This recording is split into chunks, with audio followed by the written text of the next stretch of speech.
Think and Grow Rich by Napoleon Hill. Now, I already did a video on this particular book, but it's worth for me to do it again because the magnitude of information contained within the book. And I'll speak from personal experience when I say that I first came across this book in 2004 or 5 or something like that. And when I read this book, I realized that there was so many things that I didn't understand about how reality works. And then I went to go and implement it. And it was this one book that got me out of $50,000 debt when I was in corporate at the time. I incurred a large amount of debt. And it was this book, following the principles within this book, that allowed me to get out of debt in a relatively short amount of time. It was also the principles in this book that allowed me to attract the exact house that I was looking for, the very first house that I bought. It was also the principles that were contained within the book that while I was living in that house, after reading it again, that inspired me to leave the corporate job and start a business, IT business. And then throughout my entrepreneurial career, you could say full-time since 2009, I've been constantly revisiting this book over and over again to read it from cover to cover, only to have it reveal to me pieces that I didn't recognize, value, or understand the first time, or even the first 4 or 5 times that I read it, actually all the times that I read it, and took action on it. That being said, there's a lot of interesting thoughts that flowed through my mind when I came to this realization. I said, what if I read it again? So I actually sat down yesterday and read it cover to cover. And what was interesting was the information, again, seemed like it was new information. Now, granted, there were stories and examples and elements that I know I was reading the same book, but what stood out for me, the insights, the perspectives, the level of understanding that came from reading it again, prompted me to reevaluate some of the things I was doing, to magnify some of the things that I'm doing right now that are working, to eliminate some of the things that I was doing, but for some reason ended up doing again and creating bad habits, etc. And the list goes on and on and on.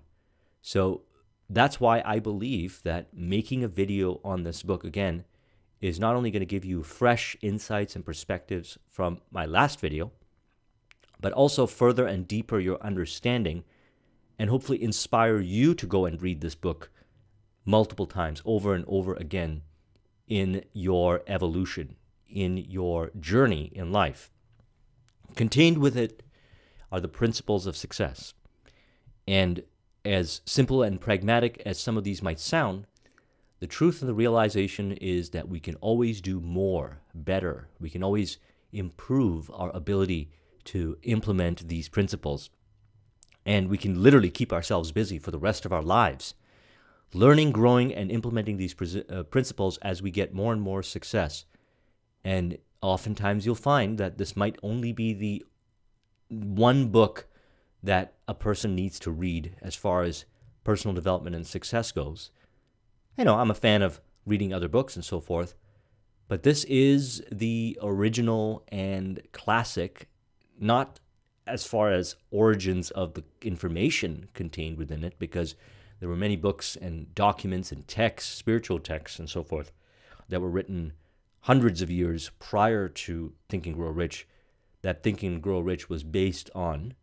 And when you realize that, you recognize that the information is actually based on core principles that are life principles, not just success principles. So what I've done is I've gone through all the chapters here and I've pulled out some quotes, and we're going to get into discussion. This is probably going to be a very lengthy video, and I'm excited to do it because it's going to do a handful of things. Number one, it's going to reveal to you the specific elements that were covered in the book that you might have missed the first few times you read it. It might validate some of the things you already knew. It might shift your perspective a little bit on looking at some of the passages differently at a higher yield and output than you currently look at. And for me, it's going to give me the benefit for reprogramming my subconscious mind and further emphasizing and developing myself to integrate the principles to a higher degree, because no matter what level you're at, you can always integrate them further. And I'm able to create an audio here that I can personally listen to over and over again. I recommend you do so to keep yourself in a certain state of mind, a certain vibration. That's what Napoleon Hill calls it, the vibration. And this certain vibration is success consciousness, a certain level of consciousness that allows you to see opportunities that you might not have seen before. It's consciousness required to really grasp and understand the last video that I did, which was Opportunity by Eben Pagan. If you haven't seen that, I recommend you watch it. I'll put a link in the description. You'll notice that information looks differently when you see reality from a certain vibration or a certain state of mind, success consciousness. The difference is that when somebody sees the world as success consciousness, or looking at the world from success consciousness, they start to see opportunities everywhere. And arguably, those opportunities were always in front of their face. It's just that they couldn't see it. They had to change their state of mind.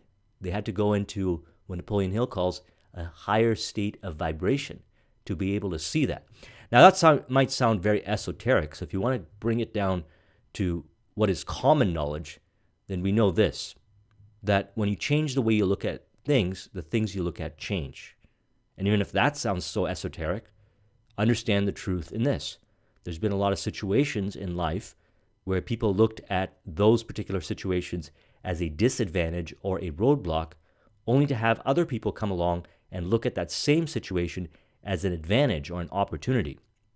There are people that were born with not having a lot of wealth and so forth, in fact, a lot of poverty, and used that to build a burning desire, again, referred to in the book, and we'll talk about that, to acquire riches, to create success in their life. And if they never were born in those kind of circumstances, if they weren't surrounded in that environment, they might not necessarily have had the drive and the motivation and the discipline required to implement these principles. So truth be told, when you look at reality a certain way, reality presents to you information, opportunities, and even attracts certain people to you. If you are a person that is pleasing and you've got a good personality and you don't have a front up, you're authentic, you're energetic, you're enthusiastic, you're passionate, and you're on purpose, more and more people will be attracted to you because they want to be around that energy. And those people are usually those that form what he calls the master mind, in which you take one mind of a person and another mind of a person, and it creates the third mind. And from this, you can collaborate and connect and create results in the world, success, value for others, in which you'll get paid for, in which you can make yourself very wealthy. All of these are a net result of situations and facts of reality that are accomplished when you integrate these principles. So let's go ahead and get started. Chapter 1, the introduction. Truly, thoughts are things, and powerful things at that, when they are mixed with definiteness of purpose, persistence, and a burning desire for their translation into riches or other material objects. Thoughts are things, okay? Thoughts are things. And you can go really deep into this, and you can discover that thoughts cause certain things to happen, okay? Triggers people into action, creates things in reality, and it starts from a thought. That being said, this book is called Think and Grow Rich. And if you understand that you've got how many thoughts floating through your mind every single day from morning till night, arguably millions of thoughts, millions of permutations of thoughts, we've got to recognize that these thoughts drive our actions. It drives how our body functions. It drives how we see reality, how we look at things. And based on all that and a bunch of more dynamics, they create effect through the actions that are taken. And sometimes even through the inaction. There's a saying, wei wu wei, action through inaction. Sometimes a thought, be it a negative thought, causes you to take an action that self-sabotages and brings you back as far as progress goes, hinders your progress or sets you back. When having an alternative thought would have not caused you to take the action. And by not taking that action, you essentially accelerate your results. You accelerate and move faster because you didn't do the action that hindered your progress. And it all starts with thought. So what we need to do is we need to evaluate what we're thinking and make sure we're thinking a certain way. Thinking in terms of success consciousness, thinking in terms of wealth consciousness, or thinking in terms of whatever consciousness way of thinking that's required to achieve the outcome for you to be able to create the reality that you want.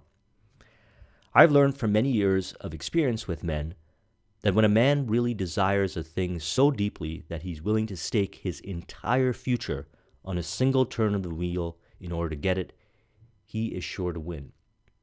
Now, why is this so?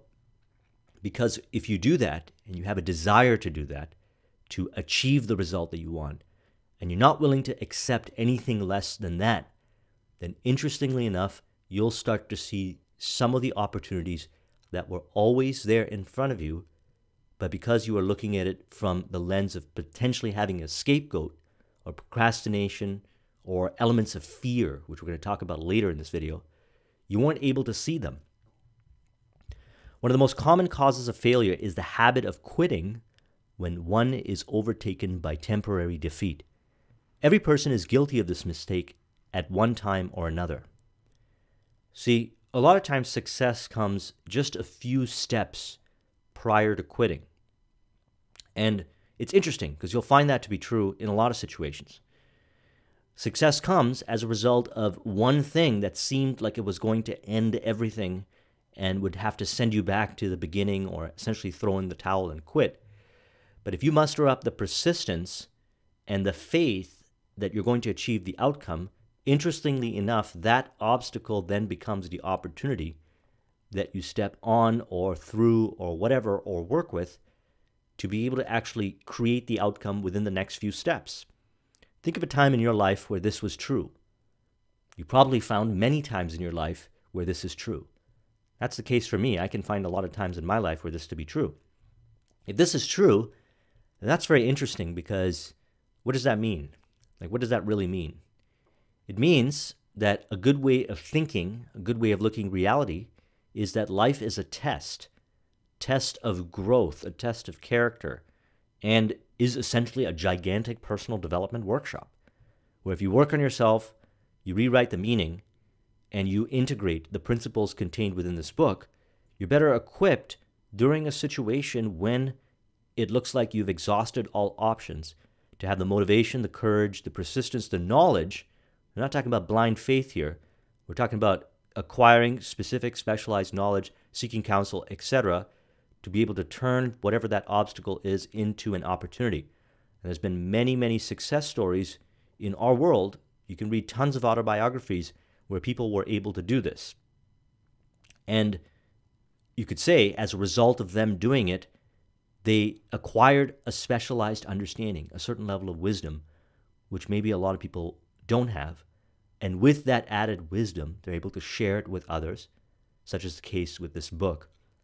And also, if they find a situation in their life that requires the same level of wisdom or something similar to overcome that obstacle, they're now able to do it. And they're able to help others to do the same thing.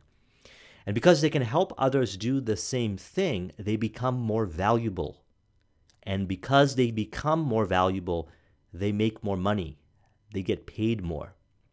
The reason why you would hire somebody who's highly specialized based on the experience that they have is because no matter what money you invest in them to solve that problem, provided that you did some quantification, etc., their expertise and their ability to solve it really effectively, efficiently, and relatively quickly can make you multiples of return on that investment. That's why some of the best consultants in the world sometimes get paid $100,000 a day just for the consulting. Now, someone might look at that and say, well, how does a person get $100,000 for consulting? Are they just really good salespeople?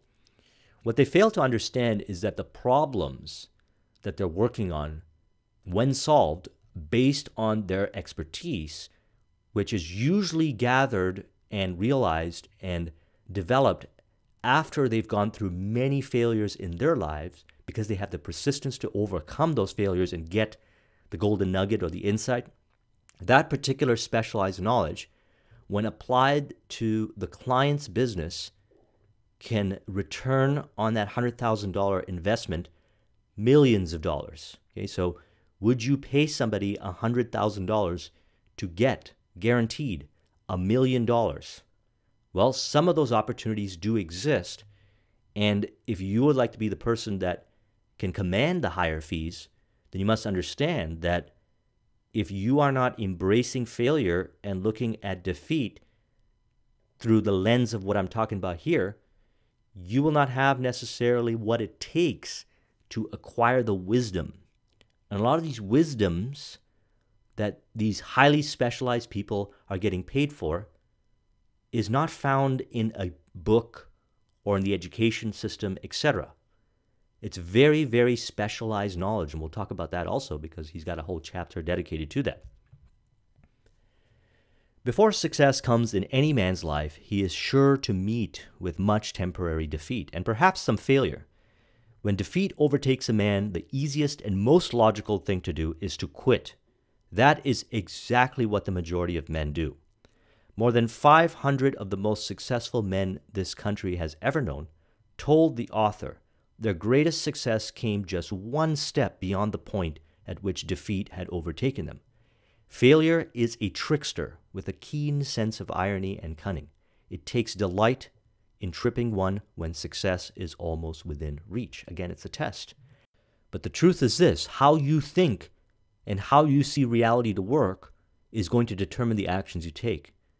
And the actions you take are going to determine if you see success or if you don't. Keep your mind alert, and you will observe exactly what strange power came to the rescue of the child. It was a story from the book. You will catch a glimpse of this power in the next chapter.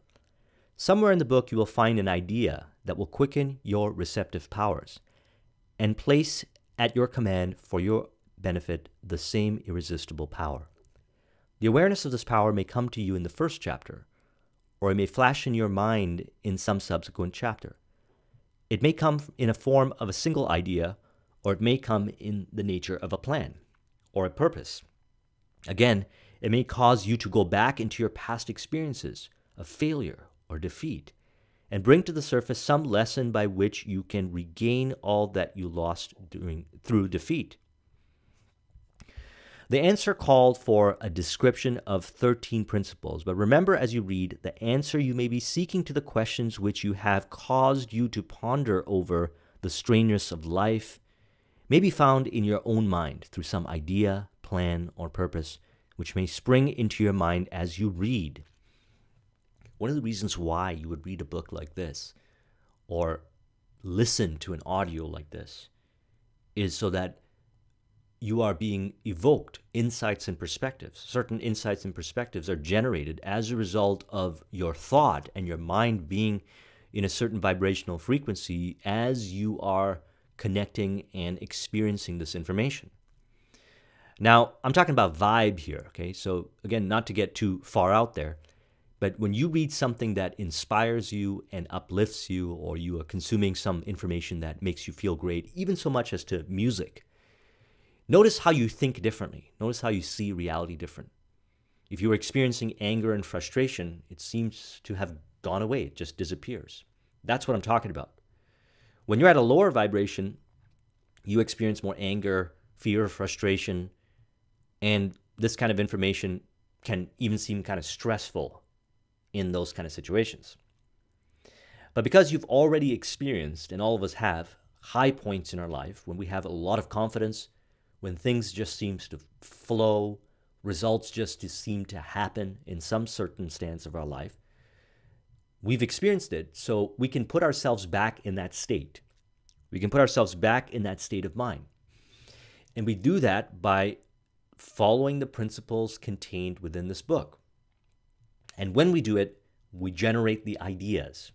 And not just random ideas, ideas that are based on creating results that are win-win for you, your clients, your prospects, etc., that come from a place of abundance, that are not driven by scarcity or fear or anything like that. And these ideas will pop up and pop up quite frequently the more you maintain this state of mind. Okay, so you might be feeling it now as you are listening to this audio. You might be feeling a heightened sense of empowerment, a heightened sense of vibration, a more empowered feeling. And what you want to do is you want to maintain it, okay, while you're going through the listening and then even after. And as you maintain it, notice the ideas that pop into your mind. Before you go any further in our approach to the description of these principles, we believe you are entitled to receive this important suggestion. When riches begin to come, they come so quickly in such great abundance that one wonders where they have been hiding during all those lean years. This is an outstanding statement, and all the more so when we take into consideration the popular belief that riches come only to those who work hard and long. Now, what Napoleon's saying here is that he's not saying that you don't work and you don't put in effort, you don't take action. It's saying that we need to disconnect and understand something very important. We can do things in a way where we're inspired, uplifted, energized, and motivated. Our vibe is high, our energy is high, and as a result of it, evoke insights, perspectives, be able to see opportunities that we wouldn't have seen before because we're more in an empowered state. Very much related to the concept of flow by Mihai Csikszentmihalyi. I did a video on that. I'll put a link in the description.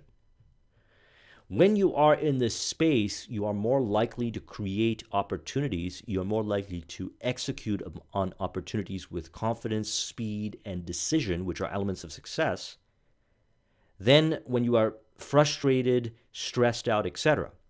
And what a lot of people find themselves in are opportunities and jobs and whatever, businesses, that they don't like to do necessarily. They're stressed out, they're frustrated, and even if that produces money, they'll still stick with it because they believe that there is no other way. And we need to disconnect from that.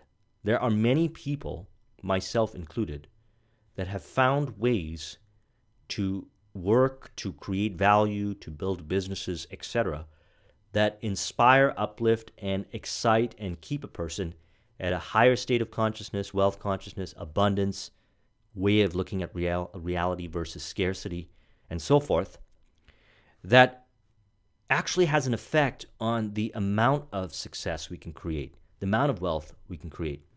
Think about this for a moment. You have 24 hours in a day, and let's say you sleep 8 hours.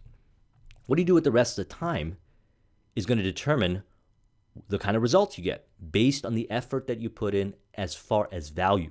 And we're talking about creating value for others. The truth is this: you are always going to get paid in return based on the value you create for others, based on what value means to them. We can't tell people what value is. We have to learn to understand people so we can see what value is for them and create products, services that are needed and useful and offer it to them. And when they buy it, fulfill on it to a high degree, high level of quality, high level of expertise, and then you get paid well for it. That's how wealth shows up. That doesn't necessarily mean it requires a person to be stressed out and perform work where they're burnt out. And another way of looking at this is think about when you go to a restaurant and the staff and the chef and everybody involved in that restaurant is absolutely passionate about what they do. They have a great sense of excitement and pride on the value they create based on the food that they serve and the experiences that they generate for those that come to the restaurant. Wouldn't you rather go to a restaurant like that versus going to a restaurant that maybe has really good food, but people are stressed out in there, they have inefficient processes, they don't really know what they're doing to the point where they're actually projecting that energy over to the customer and souring the experience? I know from personal experience, I'd rather pick the first restaurant. So we need to disconnect ourselves from the idea that riches and abundance comes from this hard work in the sense of stress. Okay? We're talking that you can dedicate your entire day doing things that you're passionate about that will create value for others, and a day will go by and it will be like you were playing the whole day. You were just having fun.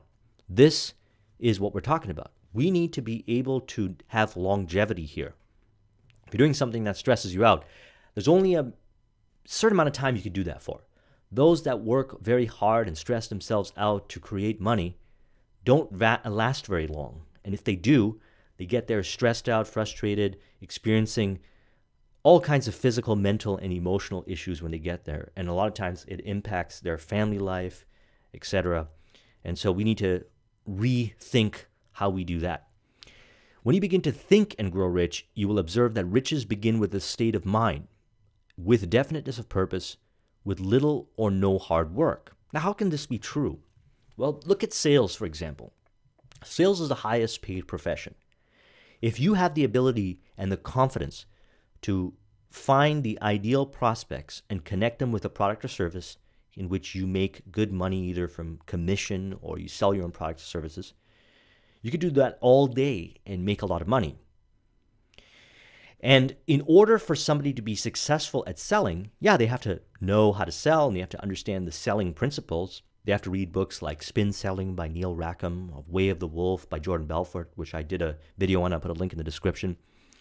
They have to understand all that, but they also have to bring with them a certain way of thinking, a certain way of looking at reality. They have to rewrite the meaning of rejection. They have to rewrite the meaning of what most people consider to be persistence.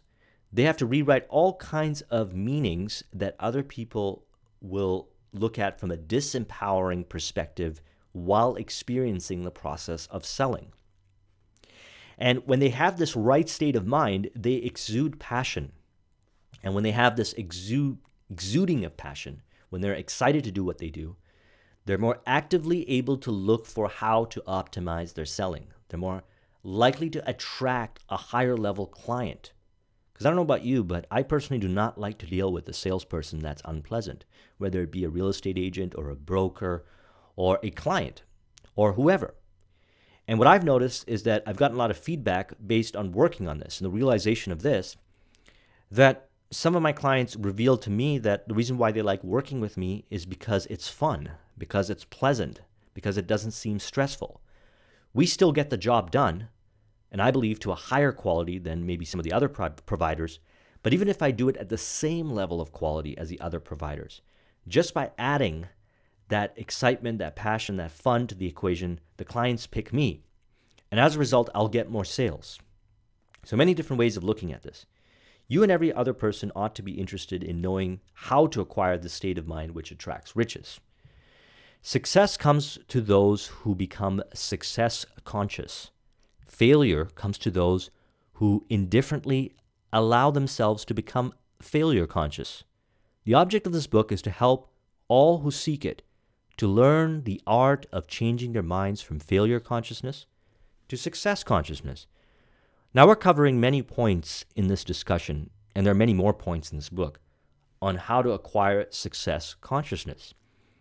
Success consciousness is not just about how much money you make or just about money. It's about how you go about doing it, how you feel when you do it, the vibration that you put out. And we'll talk more about why this is important as we get into this book. But just at this state, we should know that this entire journey of wealth creation or creating success in our life doesn't have to be one that is stressful and full of hardship, etc. Now, the interesting thing about this is, even though that the Think and Grow Rich is one of the most influential books for creating success in this world, there have been many success stories that can be attributed back to Think and Grow Rich.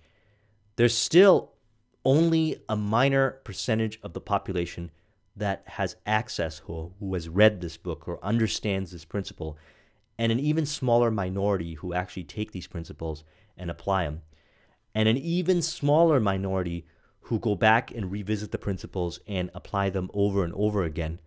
And then there are even smaller minorities of masters who are able to create all kinds of higher level success as a result of doing this for 20, 30, 40, 50 years. Now, this book has been around arguably longer than any one of us have been alive. You attract this book when you're ready, when you have a certain level of success consciousness. You might have seen this book before. You might have seen it on a bookshelf or somewhere. But until you had a certain level of success consciousness, you didn't have the intuitive nudge to go and pick up the book and read it. That's what we're talking about when we say attraction. And when you pick up the book and you read it, you open up more layers of understanding. When you implement it, further layers of understanding. And what you start to notice is that success starts to increase in your life. And I want you to look at it as incremental and sometimes quantum leap levels of success increases.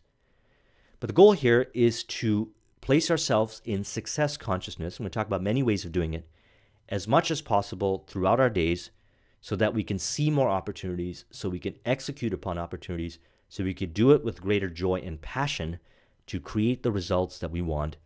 And that's what we're talking about when we say success consciousness. On the flip side, failure consciousness won't attract a book like this, won't appreciate a book like this, and probably won't appreciate anything or anyone that will contribute towards success. Now, there are many situations that we've experienced in life that dip us into failure consciousness. And just because a person is in success consciousness right now doesn't mean they're going to remain in success consciousness next week, next month, next year, etc. This stuff takes work, okay? It takes discipline, which is one of the important principles. It takes persistence. It takes awareness. It takes focus to make sure that everything we are doing every day keeps us in success consciousness. Again, that's a rare way of thinking, but then again, if you look at it, not a lot of people are able to work with this kind of information and turn it into some kind of concrete results. There's probably a lot of people that read this book and maybe only achieve some level of success or marginal level of success. But if you want a high level of success, you have to stay at a high level of success consciousness for an extended period of time. So this is where we get a little bit more esoteric, and I want you to keep an open mind here. Even if you don't believe what is being talked about here, understand that there are probably some signs that are resonant with your experiences. The ether in which the little earth floats, in which we are moving, have our being, is a form of energy moving at an inconceivably high rate of vibration. And that the ether is filled with a form of universal power, which adapts itself to the nature of the thoughts we hold in our minds and influences us in natural ways to transmute our thoughts into their physical equivalent. Our brains become magnetized with the dominating thoughts, which we hold in our minds, and by means which no man is familiar, these magnets attract to us the forces, the people, the circumstances of life, which harmonize with the nature of our dominating thoughts. Now I'm going to speak from experience on this, that when I keep myself in a certain state of mind, and I invest a lot of time in ensuring that my success consciousness is high, I recognize that I feel a certain way. That's what we're talking about when you say vibration. And what I notice is that I tend to attract more people that come and approach me that are in that same level of consciousness. And a lot of times people who are not in that same level of consciousness do not come up to me, do not contact me, do not email me, etc. It is to be said that we are all connected. A lot of spiritual texts and philosophies believe that to some degree all humans are connected. We're individuals, but we're all connected. And the manifestation of this in reality is obviously the internet and wireless networks, cell phones, etc. But this actually goes deeper. You might have experienced some points in our lives where you think about somebody and then that person calls you the next day. Oftentimes when I walk into the room, I could read the vibe of people, and I'm sure we can all do this. When somebody gives us a pleasant vibe, we're more likely to go and talk to them. And that pleasant vibe really means that they're resonating at a certain level of consciousness that actually is valuable to us. So in other words, when we're talking about value here, We want to be in a consciousness that projects value. When you have success consciousness, you project a certain vibration that puts out the indicator that you are a person of value. And this magnetizing feeling that the other person feels is that right there. So we've experienced this. And you'll notice that a lot of people will start to gravitate towards you who are looking for that. And on the flip side, when you're in the presence of somebody that has success consciousness and you're around them, notice how you begin to think. Notice how you begin to feel. All of a sudden, you feel very empowered, very inspired, etc. I think I mentioned this story one time when I was about 26 or 27 years old. In the company that I used to work for in corporate, right next door, there was a big building, and there was a yellow and a black Lamborghini in the parking lot. And one day I approached the man who owned the yellow Lamborghini. He was sitting in a parking lot, and I pulled up right beside him and began to talk with him. I might not have mentioned how I felt when I was talking to him. I remember distinctively and very clearly, as I was talking with him, I felt my mind was working differently. My brain was working differently. All of a sudden, I was seeing opportunity everywhere. All of a sudden, I felt like I was in some kind of bubble or some kind of movie where there was no fears, there was no scarcity thinking. There was all this clear thinking that showed up about how I could create wealth for myself. I believe, and I still look back to this day, in reference to what we're talking about here, that the reason why he was able to attract and create that life, yes, he was doing things. He had a successful business. It was a well-organized business. Is either through the process or prior to that, he kept himself in a success consciousness state. And as a result of keeping him in that state, he was able to do the actions to create the results that he wants. And arguably a very high level of results if he's able to have a car like that, which was at that time a $300,000-$400,000 car. And as a result of that, when people were around him and he kept himself in this state, they begin to transform and feel and adjust to that same level of energy. Okay, think about it as hot water and cold water. If you take hot water and you pour it into cold water, it's going to turn warm. So imagine his vibration or his energy and my energy, and me being very receptive and open because I looked up to him, his energy going and harmonizing with mine and essentially transforming me in that moment. This is why it's important to get around people that have this kind of success consciousness, because you'll find just by being around them, you'll start to think differently. You'll start to communicate differently. You'll start to project and present yourself in a way that's more powerful. One of the ways that I've improved my ability to become a better communicator is by staying in proximity and being around people that are excellent communicators. Just being around them, just hanging out with them, being at the same room. I notice I pick up a lot of things. A bunch of things will be conscious. A lot of it will be unconscious. You could say energetic. Before we can accumulate riches in great abundance, we must magnetize our minds with intense desire for riches. That we must become money conscious until the desire for money drives us to create definite plans for acquiring it. So we're not talking about here just creating this desire for riches. The desire for riches has to be so amplified and burning in nature that it makes us want to get out of bed in the morning. Okay, we don't need the alarm clock, really. We want to wake up and we want to take action. And we realize that taking random action is not going to help us. So what we do is we create a plan, a definite plan, a specific plan that we follow, that we're willing to optimize as a result of the actions we take. But we're so motivated to do this that this doesn't seem like work. Okay, this doesn't seem like hard work. When a person does not have the money consciousness and the burning desire to create this, they're going to look at creating the plans and the spreadsheet and stuff like that as work. When you raise your consciousness to a certain point in success consciousness, doing those plannings, the brainstormings, and the spreadsheets and stuff like that become something you actually enjoy doing. And I'll speak from personal experience. And I actually did a whole video on my finance spreadsheet, and you'll notice I speak very passionately about the finance spreadsheet. There was a time in my life where I hated doing math or any kind of finances. But because I have the burning desire to keep leveling up as far as my contribution and success in business, because that's a way of life now. I've just been so involved with it. Discussing and working and evolving my spreadsheet is a key component that I'm excited about, and I very excitingly share it in that video. Chapter 2, Desire. Every person who wins in any undertaking must be willing to burn his ships and cut out all sources of retreat.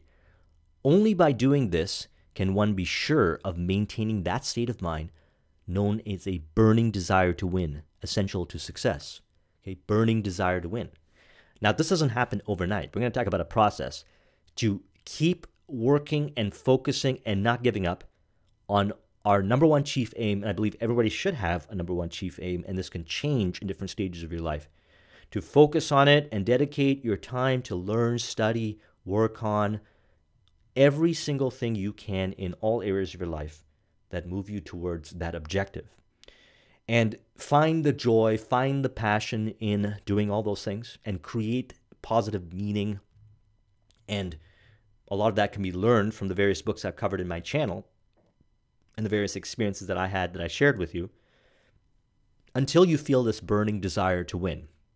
Burning desire to win, for example, if you want to be an entrepreneur, requires a person to literally, leave their job and go and become an entrepreneur.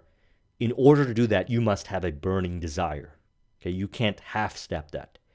You got to have a burning desire, because if you don't, when you go out there, you're not going to approach it with the confidence and the discipline and the focus. You're going to be approaching it with shyness and timidity, and the results are going to reflect because you become what you think about. So you have to recognize that whatever it is you're after, you have to burn all the bridges behind you. Okay, now this might sound very extreme to a lot of people. Now, the level that you're willing to take this to is really based on your comfort zone. But I'll tell you this, from my own personal experience, that's what I've done in multiple stages of my life, and I have always, universally always, been happy with the results. It doesn't mean it was comfortable while I was doing it, and even after I did it, there was a period of uncomfortableness. But the burning desire allowed me to get through it. Okay, keep going. And if you follow the principles within the book and you revisit the book after you have decided that you're going to go down this pathway, whatever the pathway may be for you, we're not just talking about entrepreneurship, various areas of your life, the book will be something that you could refer to regularly. So if you lose faith, you lose confidence, you meet with temporary defeat, that's a skill. We talked about this earlier. Everything in life is a test. Those areas are opportunities to grow. And one of the things that you learn about entrepreneurship, if you've been in it for long enough and you approach the actions you take every day in entrepreneurship with discipline and focus and awareness, is that you get very good at rewriting the meaning. What a lot of people are afraid of, you no longer fear. What a lot of people see failure, you start to see opportunity and success. Where a lot of people wouldn't take action and wouldn't even imagine doing the things that you do with ease. And this is done through repetition, by daily discipline of doing the things. And it's those things that produce the results that most people don't get. And it's a book like this that you could refer to rewrite the meaning, to rewrite the stories, because we're talking about right here that you become what you think about, and this is Think and Grow Rich. Okay, Think and Grow Rich. Every human being who reaches the age of understanding of the purpose of money wishes for it. Wishing will not bring upon riches, but burning desires, or desires with the state of mind that becomes an obsession, then planning definite ways and means to acquire riches, and backing those plans up with persistence, which does not recognize failure, will bring riches. So again, the formula. Desiring riches with a state of mind that becomes an obsession. Okay, for me, I was lucky in my life that I didn't come from a family of wealth. We started with very humble beginnings. And I did not like not being able to afford anything that I wanted. And I had a burning desire to be able to, at one day in my life, go out and buy whatever I want and so forth. That brought me into the world of entrepreneurship. And it was great because entrepreneurship, and even when I was in corporate and so forth, taught me how to create value for others. And I realized that it was through massive contribution to others, creating lots of value, what people see as value to improve their lives, I can make money. And that became an obsession, okay, repeatedly. You'll hear me talk about this a lot on my channel.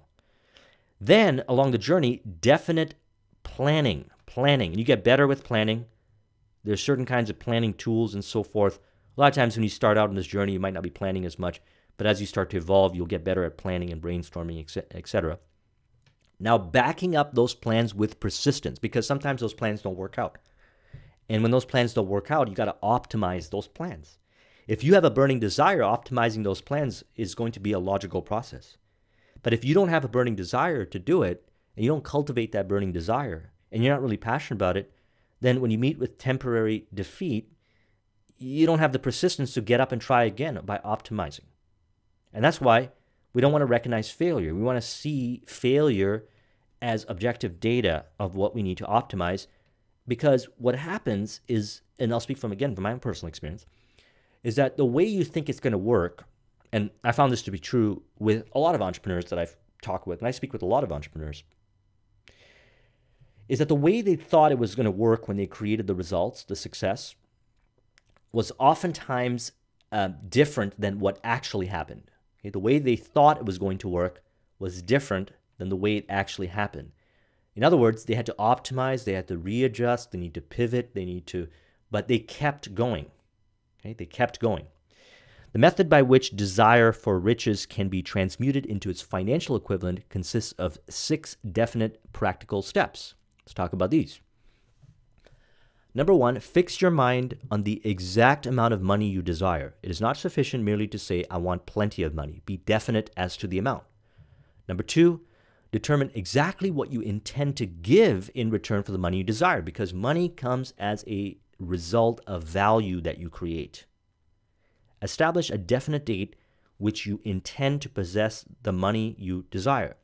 Create a definite plan for carrying out your desire and begin at once whether you are ready or not to put this plan into action. Now, interesting thing about this world we live in, this reality we live in, is I find that the faster you take action, and it might even seem obvious, the faster you produce the results. That sounds very down-to-earth and pragmatic. But another interesting concept that I found is that the faster you take action, it's almost like something happens. It's like you alter some kind of code in reality, and this is going to sound really far out. But you're met with an opportunity or some kind of quick feedback or quick element that wouldn't necessarily be there unless you acted fast. Okay? Think about how this is true in different stages of your life. Write out a clear, concise statement of the amount of money you wish to intend and acquire. Name the time limit for its acquisition. State what you intend to give in return for this money, and describe clearly the plan through which you intend to accumulate it. Read your written statement out loud twice daily, once just before retiring at night, and once after arising in the morning.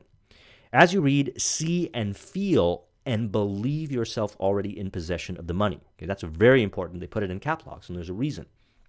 Because by seeing and feeling and believing yourself already in possession of the money, you magnetize yourself and you get yourself to a certain way of feeling, a vibration.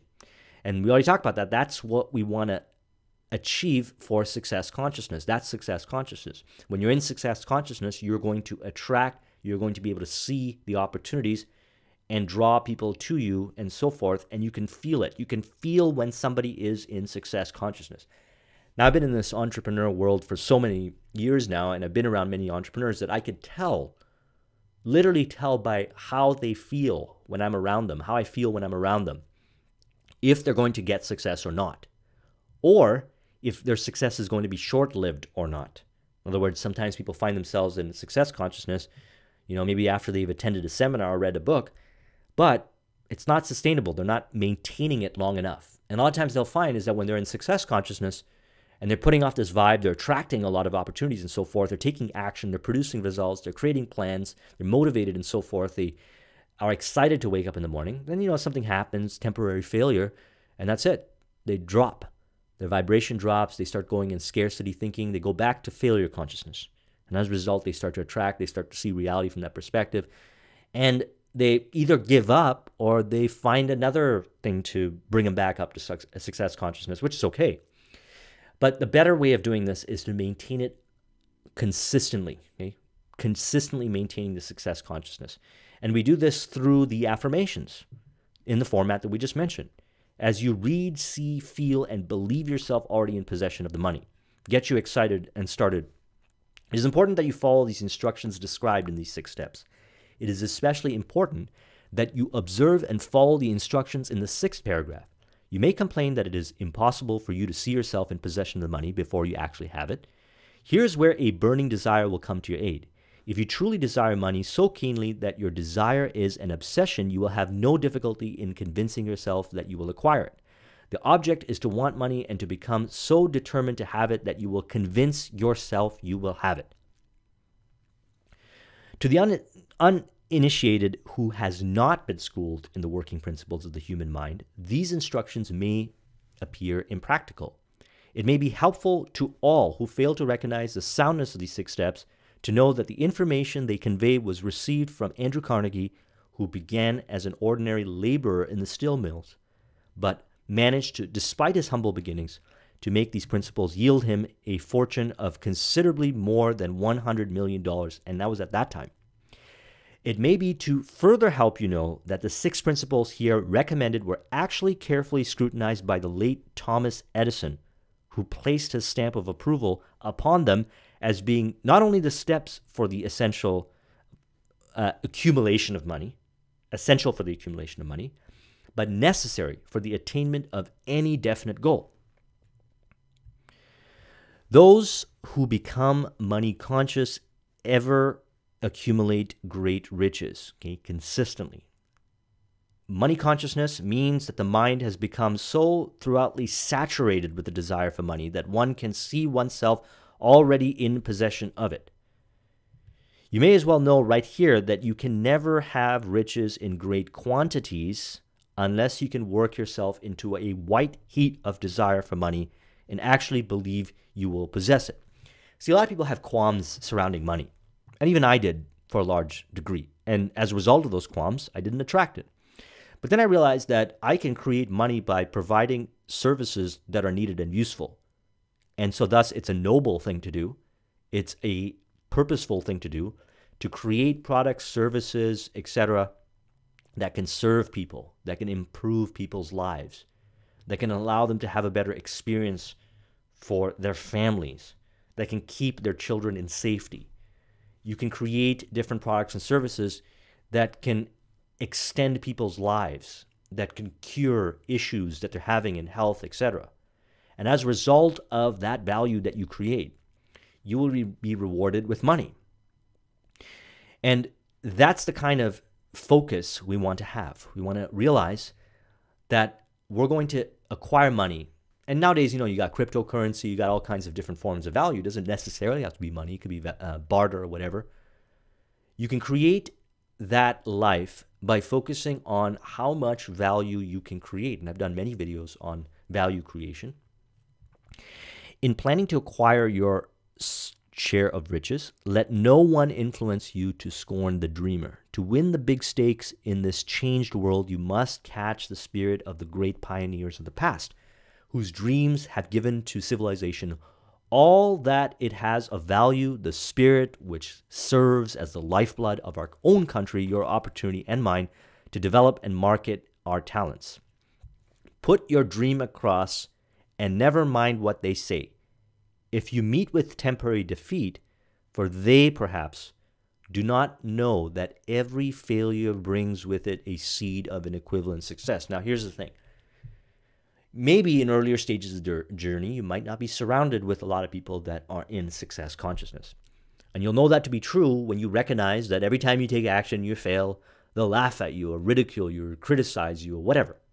The point is that it's discouraging.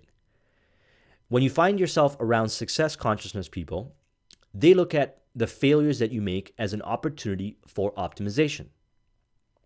And you're able to share your failures with them, and they actually hold you to a higher standard because you actually take action. Like, I very much enjoy conversations with people who tell me how they fail and the amount of things they do to fail, not because they want to fail, but because they try more things, and as a result of trying more things, they fail. And that motivates me because I recognize something, that I could always play bigger. I'm always raising the bar. And if I'm not failing enough, then I'm probably not trying enough. And with every failure brings with it a seed of an equivalent success. Then if I want more success, then obviously I'll have to fail more. And, think about software, technology, whatever you want. The first version, and we talked about this in the last video in Opportunity, is never going to be up to the same standards as whoever else you're competing against. You're going to make a lot of mistakes in the first version of release of whatever you do. First video you make on YouTube, first product that you create that is out in the marketplace, some kind of service that you offer. But for every time you do and you take action and you put it out there, you're going to get lists and lists and lists of optimization ideas to improve upon that. And by improving upon that, you create more value for the client. Their client experience goes up. That's what they're talking about when we're talking, and many other ways too, of the seeds of equivalent success. Remember, too, that all who succeed in life get off to a bad start and pass through many heartbreaking struggles before they arrive. The turning point in their lives of those who succeed usually comes at the moment of some crises through which they are introduced to their other selves. Okay, this is very interesting. One of the things that you will find in this journey, if you are evolving, let's say in entrepreneurship or going to high levels of results and success, is you learn to become your own best friend. You learn to seek advice from yourself. Because the more you create success, the higher level you rise to, a lot of times you'll find yourself being misunderstood. People won't get it. And you wouldn't be able to communicate a lot of the things, like, for example, the stuff we're talking about right here, to a lot of people because they just wouldn't understand it. Talking about vibration and all these things, are going to think you're crazy. But it doesn't matter. It doesn't matter at all. We need our own approval. Okay? We're not looking for approval from the external world. We're not looking for validation from the external world in the sense that it has an impact on our self-esteem. We're looking for approval and validation from the market that we serve, the people that we serve, for optimization purposes, again, detached from the emotional self-esteem issue part, to be able to rework and reorganize and recreate and adjust to go out and optimize and address those issues, create more value. And when you do get approval, when people come up to you and say, you're the greatest for whatever you do, it's important to recognize that they're not really saying that you're the greatest because they want to stroke your ego. What they're saying is they really enjoy the value that you create for them. And then you know you're on the right track. And then that's an opportunity right there to go out and figure out how to multiply that value to more people or give them even more value. And you learn this by detaching your need for finding closure in other people. See, I'm a fan of Stephen R. Covey's work, and the one principle that stands out the most, maybe not the most, but it's one of the top ones, is the concept of dependence, independence, and interdependence. Most of us in our lives, myself included, come from a place of dependence. We're dependent on our families, we're dependent on our parents, we're dependent on society, we're dependent on friends, etc., in earlier stages as we're beginning to learn. Then we go through a phase of independence, usually because, we're burned, we things don't work out, might even get a little jaded, and we become very independent. And while we start to produce results, we recognize something, that we're missing out on a lot of opportunity by working with others. So we start working with others, and maybe it doesn't work out, and again, we go back to being independent. But when you come from a place of, look, I am independent in the sense that all the inefficient things that I expect others to fulfill in myself, I can actually fulfill in myself. Then you move on to another phase. It's called interdependence. And interdependence is essentially the mastermind, which we're going to talk about. This is where you connect with people for a win-win objective and you bring to the table the valuable skills, etc., that you have, and you're not looking for approval and validation to uplift your self-esteem or anything like that. You're looking for objective data that I mentioned earlier. And that's what he's talking about here. There's a difference between wishing for a thing and being ready to receive it. No one is ready for a thing unless he believes he can acquire it. The state of mind must be belief, not mere wish or hope. Open-mindedness is essential for belief. Closed minds do not inspire faith, courage, and belief. So again, going back to my last point, when a person's independent, they can become very closed off. Okay? They think that they're this island and they're just, while that might serve them to a high degree, they're still missing out on a lot of opportunity, provided, they want a really high level of success. Because you could kind of do it that way if you wanted to. But if you want to be a high achiever, open-mindedness is essential. And having a proper level of open-mindedness or understanding how to figure out what resonates and what doesn't is really a net result of wisdom. All right. So sometimes you might get negative information or negative ideas and so forth. And if you're closed-minded, hey, it's not going to impact you. If you're open-minded, it might impact you. But if you are open-minded from experience and wisdom, which comes through practice and implementing everything we're talking about, you're able to block that information from entering your subconscious mind while still being aware that it exists. So you're able to look at information and say, okay, that's what it means, but it's not going to create fear in me. Okay, think about this when you're watching the news or reading any kind of news publication. Their job is to sell advertising and so forth. So they're going to make the stories more emotional, and it's going to emotionally impact you if you are a person that allows that to emotionally impact you. And a lot of times that can emotionally impact you and trigger one of the fears that we have. And we'll talk about the fears, the 6 basic fears later.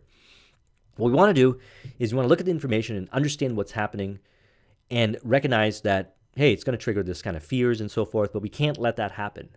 So that's what I mean by being open-minded, knowing what's out there, seeing how reality works, but at the same time not being influenced by it in a way that it steers you off course towards your goals. And that requires you to have faith and courage and belief that you can't be swayed outside of your definite chief aim. No matter what happens, whatever kind of stimulus, you will figure out a way of managing it from happening it again, from that same negative situation happening again, as you move towards your objective. Strange and imponderable is the power of the human mind. We do not understand the method by which it uses every circumstance, every individual, every physical thing within its reach as a means to transmute desire into its physical counterpart. Perhaps science will uncover the secret.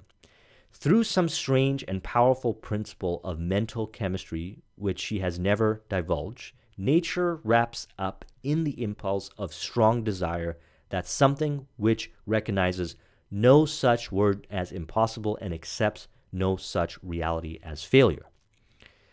Before passing you to the next chapter, kindle anew in your mind the fire of hope, faith, courage, and tolerance. If you have these states of mind and a working knowledge of the principles described, all else that you read will come to you when you are ready for it. All right, let's move on now to faith, the 3rd chapter. Faith.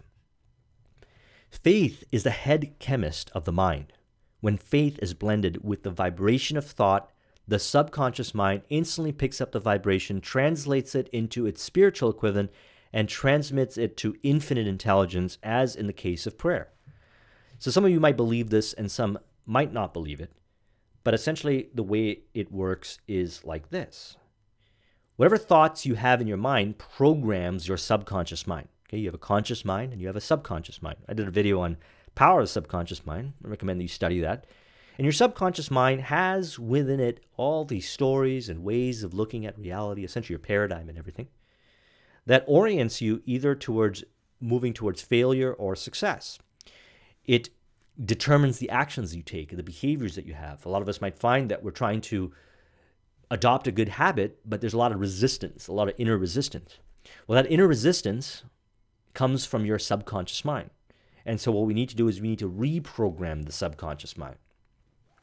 And the idea behind this statement here is that when the subconscious mind is programmed towards a place of abundance, removing fears, and purposeful, worthwhile goals to create value for others and enrich the person who is creating that value, that subconscious mind goes into a certain frequency that resonates with the infinite intelligence, otherwise known as the universal mind, which apparently he refers to as the ether as well, where ideas, hunches, and inspirations come from, the collective consciousness, and so forth. Again, spiritual texts talk about how we are actually all connected and that we can maintain the connection to this infinite intelligence.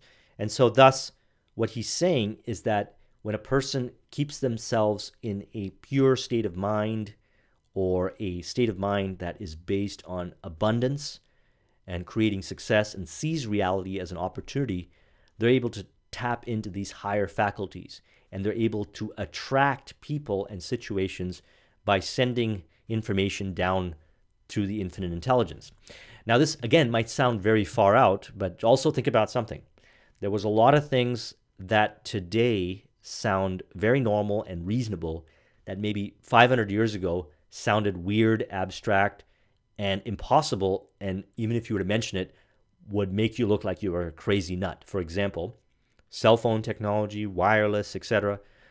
To be able to send messages to people via wireless signal, it seems so real now. We understand how it works. We know how it works. A lot of things that are misunderstood nowadays will be scientifically proven and understood, provided that there is basis on it, as we evolve as a species. And that was always the case in our evolution. Faith is a state of mind which may be induced or created by affirmation or repeated instruction to the subconscious mind through the principle of autosuggestion. Through the principles of autosuggestion, we can reprogram the subconscious mind. The subconscious mind is being programmed all the time.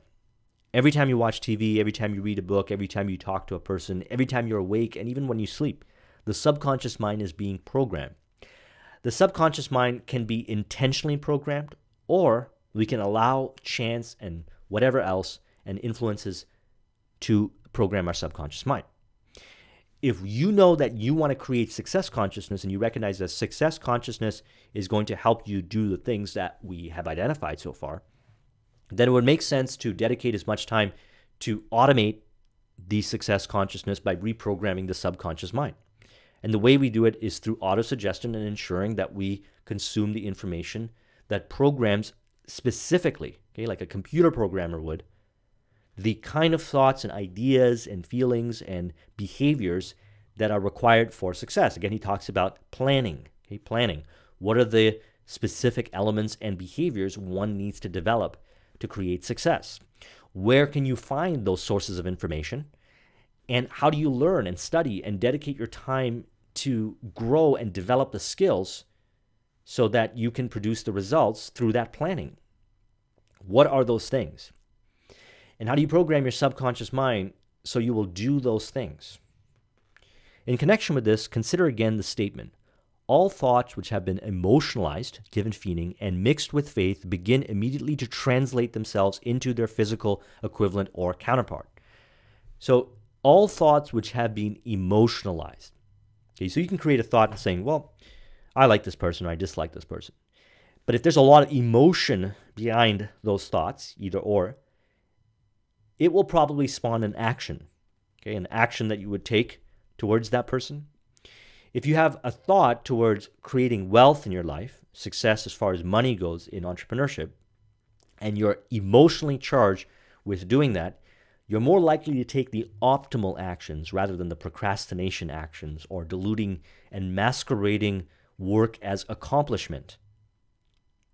Your belief or faith is the element which determines the actions of your subconscious mind. Your belief or faith is the element which determines the actions of your subconscious mind. The subconscious mind will transmute into its physical equivalent by the most direct and practical media available by any order which is given to in a state of faith or belief that the order will be carried out. Any order which is given to it, I should say, in a state of faith and belief that the order will be carried out. A mind dominated by positive emotions becomes a favorable abode for the state of mind known as faith. A mind so dominated at will give the subconscious mind instructions which it will accept and act upon immediately. The foregoing sentence is worth reading a second time, a third, a fourth, and it's worth reading aloud. Faith is the starting point of all accumulation of riches. Faith is the basis of all miracles and all mysteries which cannot be analyzed by the rules of science. Faith is the only known antidote for failure. Faith is the element, the chemical, when mixed with prayer, gives one direct communication with infinite intelligence. Faith is the element which transforms the ordinary vibration of thought created by the finite mind of man into the spiritual equivalent. Faith is the only agency through which the cosmic force of infinite intelligence can be harnessed and used by man. Every man is what he is because of his dominating thoughts, which he permits to occupy his mind. Thoughts which a man deliberately places in his own mind and encourages with sympathy, and which he mixes any one or more of the emotions constitute the motivating forces which direct and control every movement, act, and deed. So self-confidence is one of those important areas we need to work on if we want to really have mastery on faith, because we've already identified that faith is going to allow us to tap into abilities that we might not understand, but can move us forward towards our goal. And having confidence, self-confidence, allows us to do this and allows us to recalibrate if we ever get taken off course. So this is what he has included in here, which is his self-confidence formula. Number 1, I know that I have the ability to achieve the object of my definite purpose in life. Therefore, I demand of myself persistent, continuous action towards its attainment, and I here and now promise to render such action. These are affirmations. I realize that dominating thoughts of my mind will eventually reproduce themselves in outward physical action and gradually transform themselves into physical reality. Therefore, I will concentrate my thoughts for 30 minutes daily upon the task of thinking of the person I intend to become, thereby creating in my mind a clear mental picture of that person. And this is very related to Psycho-Cybernetics by Maxwell Maltz, and I did a video on that. I recommend you watch it. Who we are is largely going to be determined by our self-image, and there's a lot of information in that book about that. I know through the principle of autosuggestion, any desire that I persistently hold in my mind will eventually seek expression through some practical means of attaining the object back to it. Therefore, I will devote 10 minutes daily to demanding of myself the development of self-confidence. I have clearly written down a description of my definite chief aim in life, and I will never stop trying until I shall have developed sufficient self-confidence of its attainment, for its attainment. Number 5, I will fully realize that no wealth or position can long endure unless built upon truth and justice. Therefore, I will engage in no transaction which does not benefit all whom it affects. I will succeed by attracting to myself the forces I wish to use and the cooperation of other people. I will induce others to serve me because of my willingness to serve others.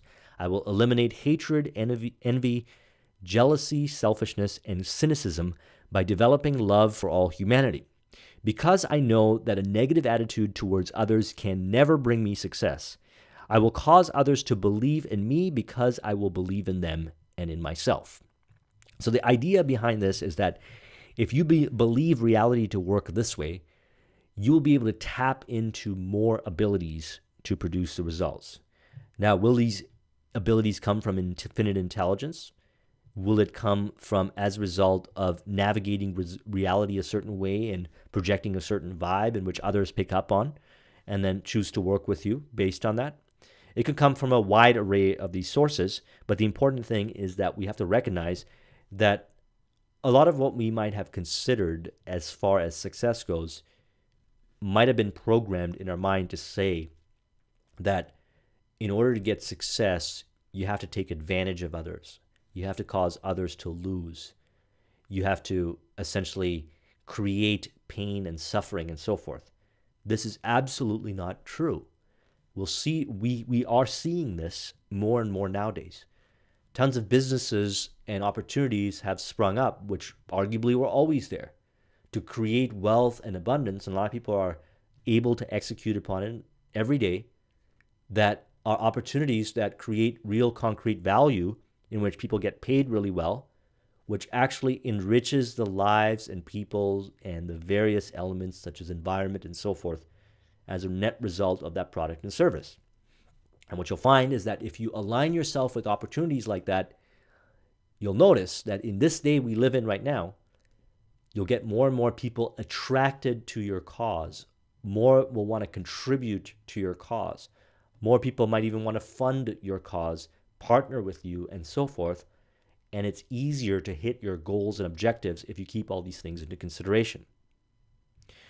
I will sign my name to this formula, commit it to memory, and repeat it aloud once a day, with full faith that it will gradually influence my thoughts and actions so that I will become a self-reliant and successful person.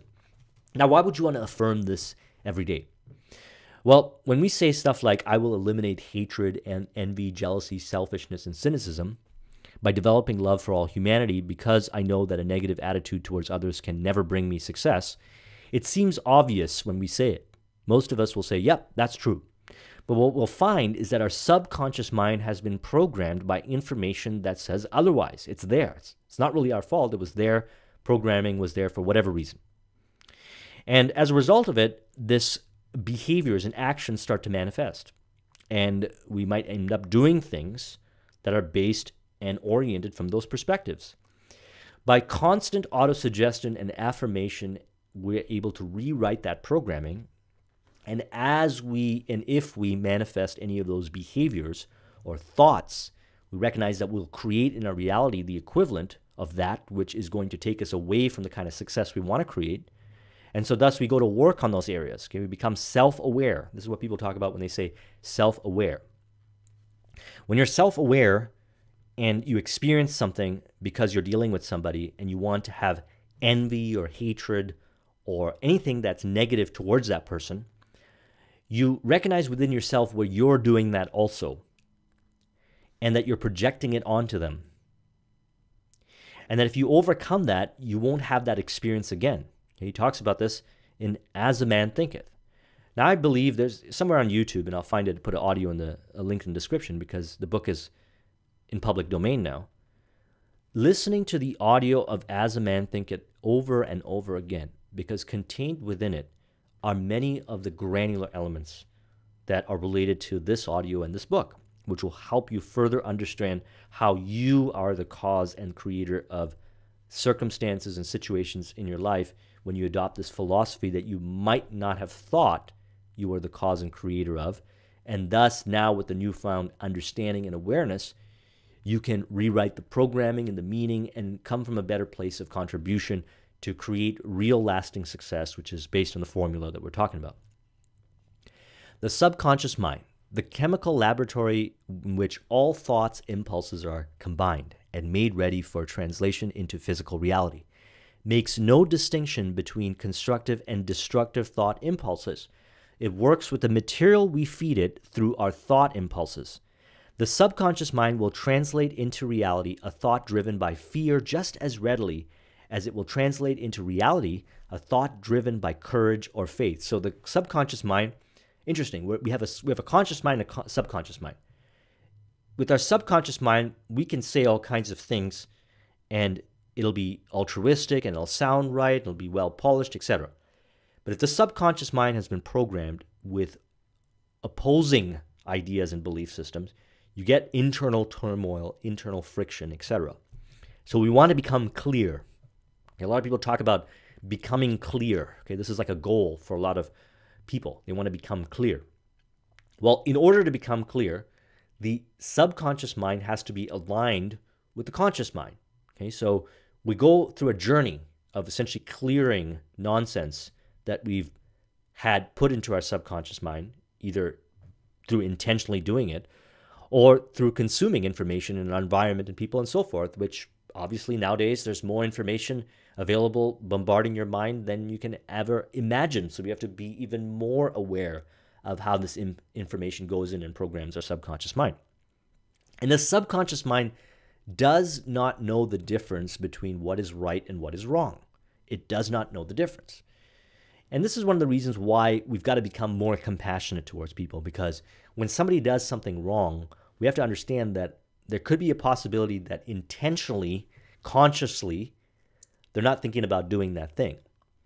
Their subconscious is reacting based on something that happened that causes them to act that way.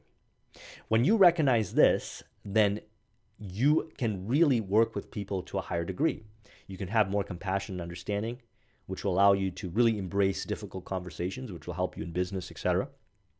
But likewise, we have to look at what's happening in our subconscious mind, because our subconscious mind doesn't know what's right and wrong, and it just acts based on the information that is presented to it. That's why movies, books, audios, music, whatever you listen to, as innocent as it may seem on the surface, we got to pay attention to the words being projected in there and recognizing that the subconscious mind will accept as fact the information that's being presented in there. If you fill your mind with fear, doubt, and unbelief in your ability to connect with and use the forces of infinite intelligence, the law of autosuggestion will take this spirit of unbelief and use it as a pattern by which your subconscious mind will translate it into its physical equivalent. Anything that you desire, if you mix it with fear, will go into your subconscious mind and bring about the experiences, circumstances, situations, actions, etc. that is kind of getting you in the direction of what you want, but because you mixed it with fear, it's actually bringing about the fearful elements as well. So this is another reason why we want purity. It is a known fact that the emotion of love is closely akin to the state of mind known as faith, and this for the reason that love comes very near to translating one's thoughts, impulses into their spiritual equivalent. And this is why they talk about unconditional love. Okay, Gandhi was really big on unconditional love, and a lot of the spiritual leaders talk about unconditional love. And it takes a lot of confidence and a lot of presence to calibrate yourself to a place of unconditional love, especially in the world of business. But if you can do that, then you'll understand a very important truth, and that is that if you are coming from a place of unconditional love, what you got reflected back to you is unconditional love. If you come from a place of conditional love, what you get reflected back to you is conditional love. Now, this might not be absolute, as in sometimes you will project unconditional love and you might be met with some kind of wall or resistance from another person, but it could just be a test to help you determine the level of unconditional love that you have. And essentially, there's only one level. You can say unconditional, but it's really testing to see if to yourself, if you are having unconditional love. Now, why would you want this? Well, because if you have love for what you do and you have a desire to create the results and you have a desire to help others and produce wealth and so forth as a result of it, and you inject all of those autosuggestions and everything you do with love, then that goes into your subconscious mind, and your subconscious mind operates you from that place of love rather than the place of fear. Riches begin in the form of thought. The amount is limited only by the person in whose mind the thought is put into motion. Faith removes limitations. Remember this when you are ready to bargain with life for whatever it is you want. Ask as your price for having passed this way. So let's talk about autosuggestion. Chapter 4.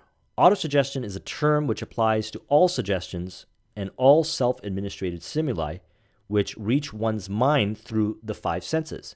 Stated another way, autosuggestion is self-suggestion. It is the agency of communication between that part of the mind where conscious thought takes place and that which serves as a seat of action for the subconscious mind. Nature has so built man that he has absolute control over the material which reaches his subconscious mind through his five senses, although this is not meant to be constructed as a statement that man always exercises this control.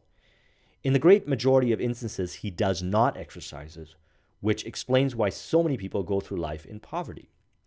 So we have to look at this and say, we're being programmed And we were always programmed through the external stimulus and the material and the information that we've been consuming. And now we're at a point where we got to say, okay, let's take inventory of what is programming us right now. And let's make a decision that we're going to surround ourselves with information, people, circumstances, etc., that is going to reprogram our subconscious mind to that of success. We know what we want to create. It's a definite plan and a definite purpose to get there. Okay, we've got specific numbers of what we want to create as far as wealth. And this could work for any area of your life. Then we create a plan, and it could be a rough plan. And now, what are the skills? What's the specialized knowledge? We'll talk about that in a moment. And what kind of information do we need to consume to program our subconscious mind so we move in that direction, take action in that direction as fast as possible? And what kind of information are we consuming right now that prevents us from doing it? Okay, where are these sources of information? Is it coming from the videos we watch? Is it coming from the music we listen to, the people that we associate? Where are these sources of information? And how can we reduce and if not eliminate these sources of information as we reprogram our subconscious mind to do what we need to do to produce the results? If we do this, you get less resistance, you have more joy, there's less friction in your mind, and you're able to operate with clarity, and you're able to even communicate with clarity. Recall what has been said about the subconscious mind, resembling a fertile grass or garden spot in which weeds will grow in abundance if the seeds of more desirable crops are not sown therein. Autosuggestion is the agency of control through which an individual may voluntarily feed his subconscious mind, on thoughts of creative nature, or by neglect permit thoughts of a destructive nature to find their way into his rich garden of the mind. And Earl Nightingale talked about this in The Strangest Secret. The things that we get in life that are really valuable, we take for granted because a lot of times they're free. Now we're talking about creating wealth and so forth so we can go out and do what we want to do and live the life we want to live and contribute and so forth. That's why we need the money or whatever form of wealth. But what's actually valuable is not the things that the money can buy, but what you already have for free: your mind, your health, your well-being, the opportunities that you have right now, the different learning experiences that you're going through right now, whether they're comfortable or not. All of this is priceless. And as a result of working with this, we can create wealth. That's the interesting thing about life, is you're given a mind. And with this mind, you can cultivate it like a garden. You can plant empowering information in there. You could do empowering things. You can consume empowering information to program yourself to do, act, and think in a certain way. How you think is going to determine the actions you take. The actions you take produces your result. Do not become discouraged if you cannot control and direct your emotions the first time you try to do so. We're also talking about emotions here. Think about something, and then you feel a certain way. Remember that. You think about an empowering thought, you start to feel uplifted. Your vibration goes up. You could say the emotions are the vibrations. And a lot of us try to control our emotions, change the way you think, change what you look at, change the kind of information you consume, change your experiences, your environment, those you associate with, and your emotions start to reveal to you if you're on the right track or not. If you start to feel good, that means your emotions are telling you that you're doing the right thing. If you're feeling discouraged, negative, or any kind of scarcity or whatnot, it just doesn't feel right, you're probably not in the right place and time. Or you're probably not doing the thing that you really should be doing. And you can control your emotions by being more self-aware. And we have to recognize that there's different stimulus that make us feel a certain way. Certain kinds of information, etc. And our thoughts, okay, what we think about. And so when you try to do this, the first few times it'd be kind of hard to do it, but you get better at it. Remember, there's no such thing as possibility as something for nothing. Ability to reach and influence your subconscious mind has its price. You must pay that price. You cannot cheat, even if you desire to do so. The price of ability to influence your subconscious mind is everlasting persistence in applying the principles described here. You cannot develop the desire ability for a lower price. You and you alone must decide whether or not the reward for which you are striving for, whatever it is worth the price you must pay for it in effort. And what I found, and this is true for myself, is that if I place myself in as much environment, situations, circumstances, surrounding myself with certain information that programs my mind to a place of empowerment, okay, that makes me feel a certain way, that uplifts my vibe, my emotions, my vibration, everything I do starts to be performed better. Okay, the videos that I make, the content I create, the consulting that I do, the works that I do, the different kinds of businesses and everything that I'm involved with, I'm able to do it easier, more fun, with more effort, and I don't take it seriously. Okay, I laugh at a lot of things because it makes me happy. And that came as a result of placing myself in those environments. Now, the cool thing is then it's easier to stay in that environment, and it's easier to catch myself when I'm drifting into a different direction. Another good book to read by Napoleon Hill is Outwitting the Devil. I did a video on that. I'll put a link in the description. Your ability to use the principle of autosuggestion will depend very largely upon your capacity to concentrate upon a given desire until that desire becomes a burning obsession.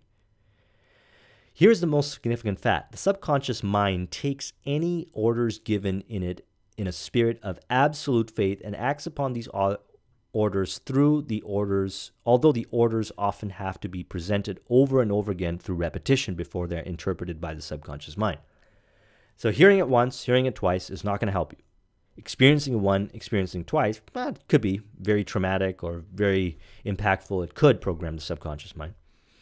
But the repetition is what's really going to make the biggest difference. And that's why we read books like this over and over again. And that's why there's certain audios that we listen to over and over again, like The Strangest Secret and As a Man Thinketh. Because the repetition programs the subconscious mind to believe the information as absolute fact. And you orient yourself based on those facts that your subconscious mind has accepted as fact with faith. Do not wait for a definite plan, through which you intend to exchange services or merchandise in return for the money you are visualizing. But begin at once to see yourself in possession of the money, demanding and expecting meanwhile that your subconscious mind will hand over the plan or plans you need. Be on alert for these plans, and when they appear, put them into action immediately. So when you place yourself in success consciousness and you do the things we're talking about, and you are in this higher vibration of feeling and success consciousness, you'll notice that you'll get better ideas, okay, clearer ideas, ideas based on abundance, creating value, everything we talked about, rather than scarcity. And you're going to want to put those ideas into action immediately. And when you're in a higher state of consciousness, you're more likely to take action because you're not operating from a place of fear. When visualizing the money you intend to accumulate with closed eyes, see yourself rendering the service or delivering the merchandise you intend to give in return for this money. It is important. If you choose to follow some of the instructions but neglect or refuse to follow others, you will fail. To get satisfactory results, you must follow all the instructions in a spirit of faith. The instructions given in connection with the 6 steps in the second chapter will now be summarized and blended with the principles covered in this chapter as follows. Number 1, go into a quiet spot, preferably in bed at night, where you will not be disturbed or interrupted. Close your eyes and repeat out loud, so you may hear your own words, the written statement of the amount of money you intend to accumulate, the time limit for its accumulation, and a description of the service or merchandise you intend to give in return for the money. As you carry out these instructions, see yourself already in possession of the money. Number 2, repeat this program night and morning until you can see in your imagination the money you intend to accumulate. Number 3, place a written copy of your statement where you can see it at night and in morning and read it just before retiring and upon rising until it has been memorized. These instructions may at first seem abstract. Do not let them disturb you. Do not let this disturb you. Follow the instructions no matter how abstract or impractical they may be at first, appear to be. The time will come soon if you do as you have been instructed in spirit as well as in act, when a whole new universe of power will unfold to you. Remember, skepticism in connection with all new ideas is characteristic of all human beings. Okay? But if you follow the instructions outlined, your skepticism will soon be replaced by belief, and this in turn will soon become crystallized into absolute faith. So this is very interesting. Skepticism will be replaced by belief, and this in turn will soon become crystallized, okay, wired into your neurology, into absolute faith. Then you will have arrived at the point where you may truly say, I am the master of my faith, I am the capital of my soul. So think about all the ideas and disempowering ways of navigating reality that we have embedded in our brain that we assume is absolute faith and fact of how reality works. Understand that we can go in there and rewrite this programming. And in the earlier stages, it's normal to feel the skepticism and doubt. But the repetition and following this to the T and supporting information and consuming, validating information and whatever else to further emphasize these important points will turn that skepticism into absolute faith, which is what we're looking for. Chapter 5, Specialized Knowledge. There are two kinds of knowledge. One is general and the other is specialized. General knowledge, no matter how great in quantity or variety it may be, is of but little use in the accumulation of money. The faculties of the great universities possess in the aggregate practically every form of general knowledge known to civilization. Most of the professors have but little or no money. They specialize on teaching knowledge, but they do not specialize on the organization or the use of knowledge. So this is not to say that school doesn't have a place and that university is not important and so forth. It's very important. You learn how to learn, you learn how to do projects, you learn a lot of valuable information that can help you. But as you leave school, recognize that whatever profession that you choose to get into, you're going to have to adopt the belief that lifelong learning is the way to go. And that means that technology and skills and everything is evolving so fast that you're going to have to constantly be learning and getting better at understanding and taking action on the information to get even more specific, built on the foundation that you learned on school. And then this is going to translate into very specific expertise, which is going to allow you to command the higher fees if you get paid by fee. Or it's going to allow you to see the connects to be able to create the products or services if you want to be an entrepreneur. Lifelong learning is the way to be. Okay, you have to dedicate your entire life to learning and recognize that it never ends. And the interesting thing is that human beings are designed to be that way. Our brain works that way. We want to learn. We want to grow. So no matter what area you specialized in school, you can always develop that skill and improve in that skill so that you can create more value. And as a result of the value you create, you will be able to attract more money. You'll be able to create more wealth in your life. And I also recommend learning entrepreneurship and business building skills, and also learning how to learn, okay? Improving your ability to learn it at an accelerated pace. Because again, then, which allows you to broaden the opportunities that you have. You might be able to take your very specialized knowledge in which you would work for a company and then learn business building skills and entrepreneurship skills and be able to go out and actually build a business of your own, either full-time or on the side.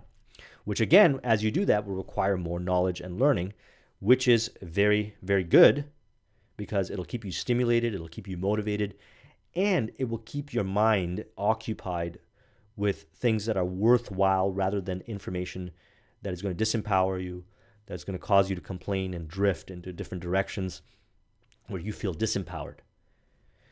Knowledge will not attract money unless it is organized and intelligently directed through practical plans of action to the definite end of accumulation of money. So knowledge alone won't attract the money unless it is organized. And so if you have knowledge, it doesn't necessarily mean that you're going to make a lot of money because you still have to learn how to communicate your value. You have to help others see how what you have to offer is valuable to them. They might not see it. You have to learn how to sell yourself, sell the ideas, market yourself, market the ideas. You got to learn how to manage yourself, manage others. You got to learn how to be more productive, organized, etc. There's tons of things that need to be learned that complement the specialized knowledge that you have, which will translate into increased likelihood of getting money. And then having plans of action for developing those abilities and putting them into action. Okay, that's what we have to do. Before you can be sure of your ability to transmute desire into its monetary equivalent, you will require specialized knowledge of the service, merchandise, or profession in which you intend to offer in return for fortune. And this could be through actual experience. You go through experiences in life and you learn specialized knowledge. I recommend 80% learning and 80% action taking and actually doing, and 20% learning. For example, 80% working in a company or an organization or in a business that develops that specialized skill, while supplementing that with some programs, some books, some education that allows you to further develop that specialized knowledge that you're actually taking action on and applying. I don't like it the other way around. A lot of people do that, where they just spend their time learning and studying, but they're not actually applying what they learn. And as a result, they don't learn the nuances and the specific applications that are required, which you're going to eventually learn how to have to learn, and they're going to have to get to a certain level of mastery on before they command the fees that they want. The accumulation of great fortunes calls for power, and power is acquired through highly organized and intelligently directed specialized knowledge. But that knowledge does not necessarily have to be in the possession of a man who accumulates the fortune. See, Henry Ford used to surround himself with people who had this specialized knowledge. And that's why leadership skills are very important. Your ability to connect with people are so important. Because you might have a certain level of knowledge as far as sales or business building goes, marketing. But if you surround yourself with those that are very knowledgeable to maybe do the technical skills, and you're able to get them to work together in a very collaborative way, you could focus on the sales and bring in the money to be able to pay them really well and cultivate their skills to invest in them. That's a good way of doing it. The person who stops studying merely because he has finished school is forever hopelessly doomed to mediocrity, no matter what may be his calling. The way of success is the way of continuous pursuit of knowledge. So if you're done school, you got to continue the pursuit of knowledge if you want high levels of success. If you don't do it, others that are in that profession, in that trade, in that area of expertise are doing it, and they're growing and they're getting more knowledgeable, and their value is increasing because of their abilities. And so thus we must do it. And it's actually better to do it. We actually want to do it. Our brain is set up in a way that we want to do it. And by not doing it, we cause ourselves to become lazy. We cause ourselves to drift into areas that aren't beneficial for us. So thus it's important to recognize that lifelong learning is something that is part of just normal living. Number 6, chapter 6, imagination. The imagination is literally the workshop wherein are fashioned all plans created by man. The impulse, the desire, is given shape, form, and action through the aid of the imaginative faculty of the mind. Man's only limitation within reason lies in his development and use of his imagination. He has not yet reached the apex of development in the use of his imagination faculty. He has merely discovered that he has an imagination and has commenced to use it in a very elementary way. So he talks about two forms of imagination, synthetic and creative. Let's discuss these. Through this faculty, talking about synthetic now, one may arrange old concepts, ideas, or plans into new combinations. This faculty creates nothing. It merely works with the material of experience, education, and observation with which it is fed. It is a faculty used most by the inventor, with the exception of the who draws upon the creative imagination, when he cannot solve the problem through synthetic imagination. Creative imagination, on the other hand, is through the faculty of creative imagination, the finite mind of man has direct communication with infinite intelligence. It is the faculty through which hunches and inspirations are received. It is by this faculty that all basic or new ideas are handed over to man. It is through this faculty that thought vibrations from the minds of others are received. It is through this faculty that one individual may tune in or communicate with the subconscious mind of other men. The creative imagination works automatically. in the manner described in the subsequent pages. This faculty functions only when the conscious mind is vibrating at an exceedingly rapid rate, as for example, when the conscious mind is stimulated through the emotion of a strong desire. So what we want to do is we want to keep ourselves in the success consciousness, and we want to keep raising it up. And the higher we raise it up, the more we tap into the abilities to get these hunches and inspirations which come from the creative imagination. And it's also important that we recognize that synthetic imagination is useful and valuable, but real massive breakthroughs in technology and whatever else, breakthroughs in human development, human existence, come from incorporating the creative imagination. If you are one of those who believe that hard work and honesty alone will bring riches, perish the thought. It is not true. Riches, when they come in huge quantities, are never the result of hard work. Riches come, if they come at all, in response to definite demands based upon the application of definite principles and not by luck or chance.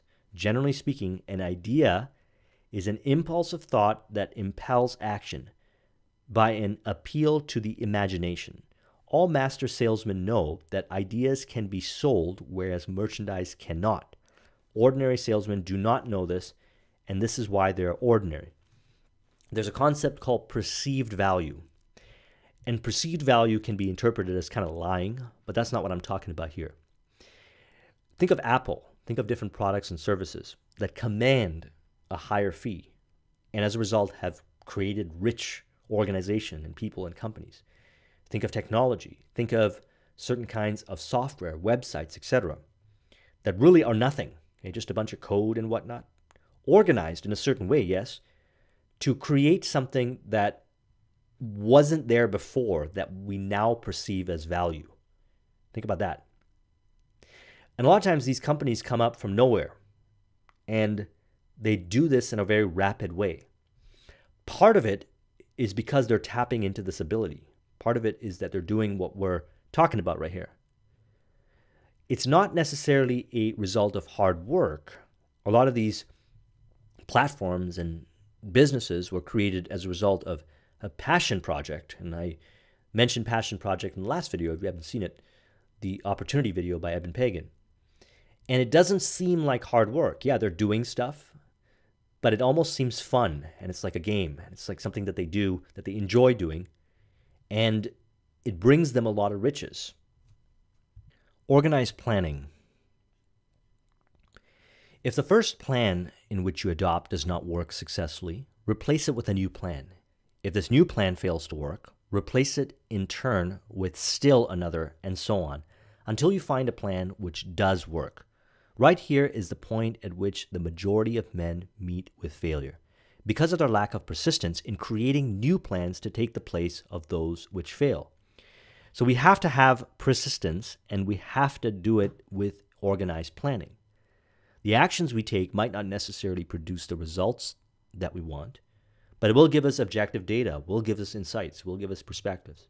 And we take that information and we go back and we revisit our plan. And we do this with repetition over and over again until we start getting success. And I mentioned this earlier, a lot of times the success that we get is not necessarily how we think it's going to be, but it's going to be an evolution, a spawn, or some kind of thing. That is going to be a net result of the actions we take. But if we don't do this, we'll never even get to the possibility of success happening. Temporary defeat should mean only one thing: the certain knowledge that there is something wrong with your plan. Millions of men go through life in misery and poverty because they lack the sound plan through which to accumulate a fortune. Broadly speaking, there are two types of people in the world.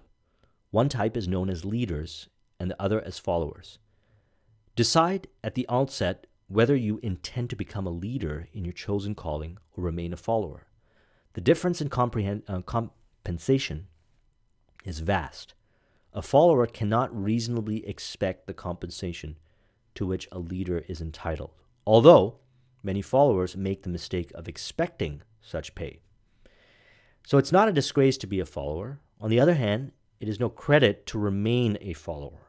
Most great leaders begin in the capacity of followers. They become great leaders because they were intelligent followers. With the exceptions, the man who cannot follow a leader intelligently cannot become an efficient leader. A man who can follow a leader most efficiently is usually the man who developed into leadership most rapidly. An intelligent follower has many advantages, among them the opportunity to acquire knowledge from his leader. So it's earlier stages of life, earlier stages of your journey, in whatever area of your choice, you're going to have to surround yourself with people that have a certain level of expertise. And they're going to be your leaders. And as a result of it, you're going to have to take advantage of the situation. It is an opportunity to learn and grow and understand what you don't know, and even what you don't know that you don't know. And a lot of people make the mistake and think that it's going to work out the way they think it's going to work in their head, and they're going to learn it according to how they think they're going to learn. But if they knew what it was, they would probably get the result already. So they have to learn how to trust a leader. They have to look at a leader who has the results, who's also a good teacher, who's also a good mentor, and learn to trust that relationship and to recognize that they might not actually be getting the information the way they want it, but they got to get better at learning. And that's why I'm a huge fan of learning how to learn. In my mind mapping program, I talk a lot about that. Learning how to teach and learning how to learn. If you want to become a good teacher, become a good student.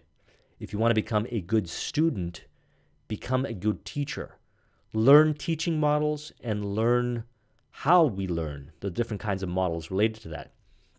When you do that, you become a good follower and you learn and you grow into the stage where you will eventually become the leader. And a good book to read is Mastery by Robert Greene. The following are important factors of leadership. Number 1, unwavering courage based on knowledge of self and one's occupation. No follower wishes to be dominated by a leader who lacks self-confidence and courage. No intelligent follower will be dominated by such a leader very long.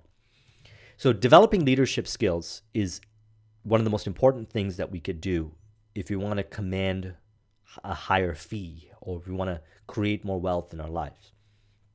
We have to learn how to lead ourselves. We have to learn how to lead others. And thus, there's emphasis put on it in this book. And so these points over here are going to help you become a better leader. Another good book to read is the 21 Irrefutable Laws of Leadership, and I did a video on that. I'll put a link in the description. Number 2, self-control. The man who cannot control himself can never control others. Self-control sets a mighty example for one's followers, which the mere intelligent will emulate. Number 3, a keen sense of justice. Without a sense of fairness and justice, no leader can command and retain the respect of his followers. Definiteness of decision. A man who wavers in his decisions shows that he is not sure of himself. He cannot lead others successfully. Definiteness of plan. The successful leader must plan his work and work his plan. The leader who moves by guesswork without practical, definite plans is comparable to a ship without a rudder. Sooner or later, he will land on the rocks. The habit of doing more than paid for. One of the penalties of leadership is the necessity of willingness upon the part of the leader to do more than he requires of his followers. And we do this because we're setting an example. And people are looking at us and saying, well, this person is a leader. They're teaching us. What are they doing? And the further you stretch yourself as a leader to grow, the more you're going to motivate your followers, your staff, whoever within your awareness to do the same. A pleasing personality. A careless person can't become a successful leader. Leadership calls for respect. Followers will not respect a leader who does not grade high on all the factors of a pleasing personality. Sympathy and understanding. The successful leader must be in sympathy with his followers. Moreover, he must understand them and their problems. Mastery of details. Successful leadership calls for mastery of details of the leader's position. Willingness to assume full responsibility. The successful leader must be willing to assume responsibility for the mistakes and shortcomings of his followers. If he tries to shift this responsibility, he will not remain the leader. If one of his followers makes a mistake and shows himself incompetent, the leader must consider that it is he who failed. So I'm a huge fan of the concept of cybernetic loop, and that is this. The student is the teacher, and the teacher is the student. And that if the student fails, the teacher actually fails. In most teaching environments, this is not looked upon this way because it takes an enormous amount of responsibility and confidence for the teacher to assume full responsibility like that for the student. Now, granted, there are probably going to be some students that might have some issues learning the thing, or it's not necessarily what they want to learn. But a good teacher knows how to find the right students also, and knows how to communicate so that the students experience a behavioral change, not just theoretical understanding, especially with this kind of information. The goal here is not to just be very conceptual of this understanding of this information. It's to actually have wisdom and knowledge and experience, which comes as a result of doing. So it's the teacher's responsibility to ensure that the student experience a behavioral change that produces results. And the results could be of a small degree or high degree. But it should be at a higher degree than when the student was introduced to the teacher and the material that they're going through and so forth. And then the teacher should be looking onto how to multiply that by learning, oftentimes real time. And that's why coaching, kind of mentorship arrangements can be really powerful, because in the dynamic of the present, and if they're very good at doing it, a coach or a mentor is really good at doing it, they can train and learn a student's ability to learn or their lack of ability using various learning models that they've experienced and studied. And there's tons of them you could learn and know which one to apply in the current scenario when they're having that session with the student. Cooperation. A successful leader must understand and apply the principles of cooperative effort and be able to introduce his followers to do the same. Leadership calls for power, and power calls for cooperation. So those of you who are watching this video who might not necessarily want to become entrepreneurs might consider getting a different position or a different job or a raise. There was some information that was in the book that speaks to this objective, and I want to share this. How to get the exact position you desire. Number one, decide exactly what kind of job you want. If the job doesn't already exist, perhaps you can create it. Number two, choose the company or individual from whom you wish to work. Number three, study your prospective employer as to policies, personnel, and chances of advancement. Number four, by analysis of yourself, your talents and capabilities, figure what you can offer and plan ways and means of giving advantages, services, developments, and ideas that you believe you can successfully deliver. Number five, forget about a job. Forget about whether or not there is an opening. Forget the usual routine of you've got a job for me and concentrate on what you can give. Number six, once you have a plan in mind, arrange with an experienced writer to put it on paper in neat form and in full detail. Number seven, present it to the proper person with authority, and he will do the rest. Every company is looking for men who can give something of value, whether it be ideas, services, or connections. Now, this is not to be taken literally 100%, write it on a piece of paper. I recommend it depends on the context. If you want to get a job in a company, communicating what it is that you can offer is very important as far as what's valuable to them. And essentially getting your foot in the door to just have a conversation in which, you can bring this document in which you can share the information in there. But actually going into an environment, not looking for a job or what's there to fill, but connecting with people and demonstrating the kind of value that you have through the communication, even showing examples of what you've done, can a lot of times create positions for you.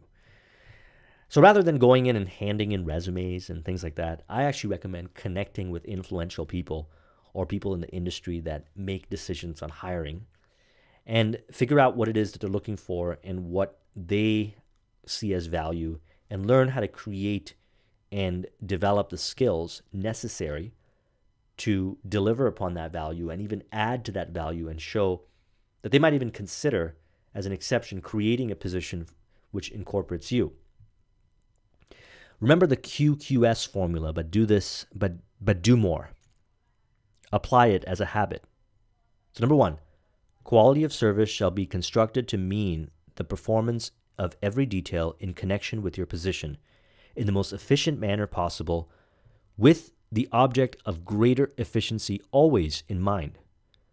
Quantity, number 2, of service shall be soon understood to mean the habit of rendering all the service of which you are capable at all times, with the purpose of increasing the amount of service rendered as greater skill is developed through practice and experience. Emphasis is again placed on the word habit. And number 3, spirit of service shall be construed to mean the habit of agreeable, harmonious conduct which will induce cooperation from associates and fellow employees. So millions of men and women throughout the nation still engaged with this popular pastime of getting without giving. It's important to understand that we have to give first. We have to learn how to give value first if we want to really produce the results. That's why, going back to the auto-suggestion, we state what exactly it is we are going to give for this money that we desire.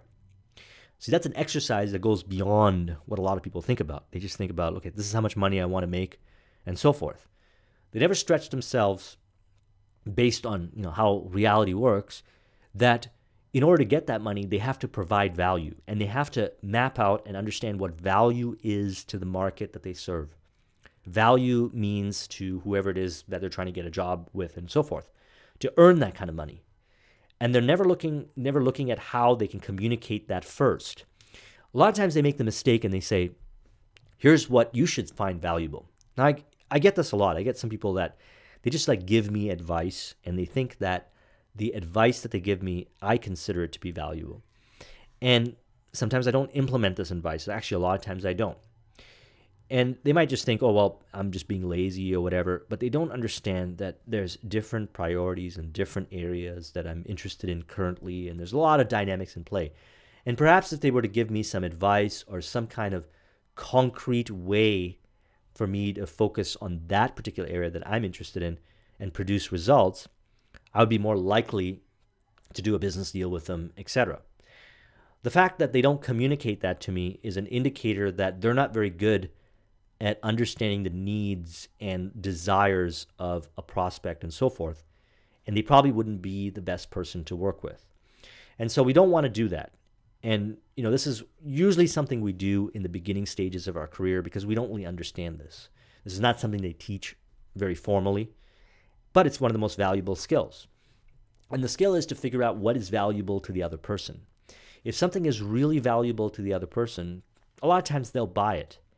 And getting good at figuring out what is valuable for the other person requires a certain level of care and self-esteem and selflessness, making it about the other person. And if you can figure out what it is that they consider value and deliver upon that first in some shape or form, give that value away for free, they're more likely to do business with you, hire you, and reciprocate that value. And what you'll find is if they don't reciprocate that value, somewhere, somehow, that money or that value will be reciprocated back to you. There's but one dependable method for accumulating and legally holding on to riches, and that is by rendering useful service. Again, not service, not what you think is service and what you think is valuable, but useful service. And useful is based on what the market or what they see as useful. Number 8, decisions. Analysis of several hundred people who had accumulated fortunes well beyond the $1 million mark disclosed the fact that every one of them had the ability of reaching decisions promptly and of changing these decisions slowly.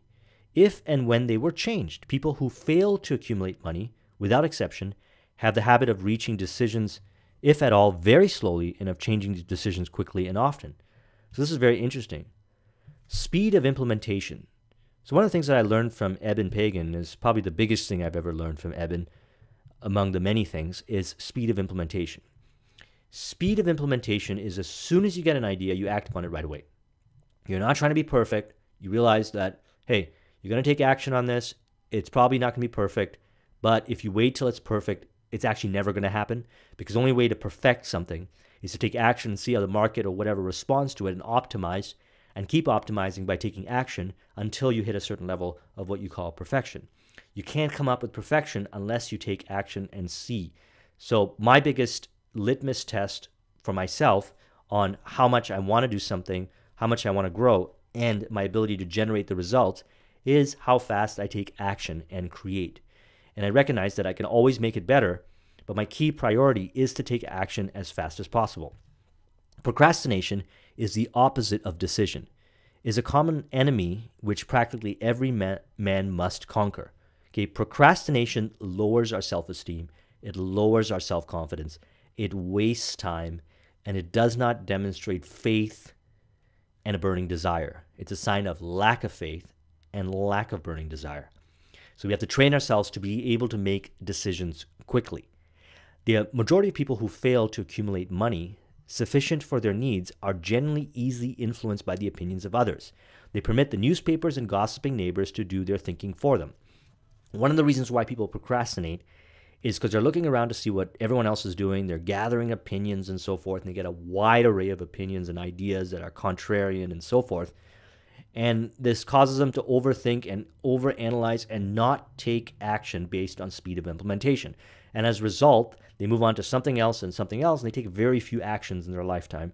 And as a result, they can't really grow, they can't really learn, because the real way to learn is by taking action, by being in the arena and actually doing things. Keep your own counsel. When you begin to put into practice the principles described here, by reaching your own decisions and following them, take no one into your confidence, except the members of your mastermind group, and we'll talk about this in a moment. And be very sure in your selection of this group that you choose only those who will be in complete sympathy and harmony with your purpose. It is the characteristics of people who have but a smattering or a veneer of knowledge to try and give the impression that they have much knowledge. Such people generally do too much talking. Keep your ears and eyes wide open and your mouth closed if you wish to acquire the habit of prompt decision. So the idea behind this is this.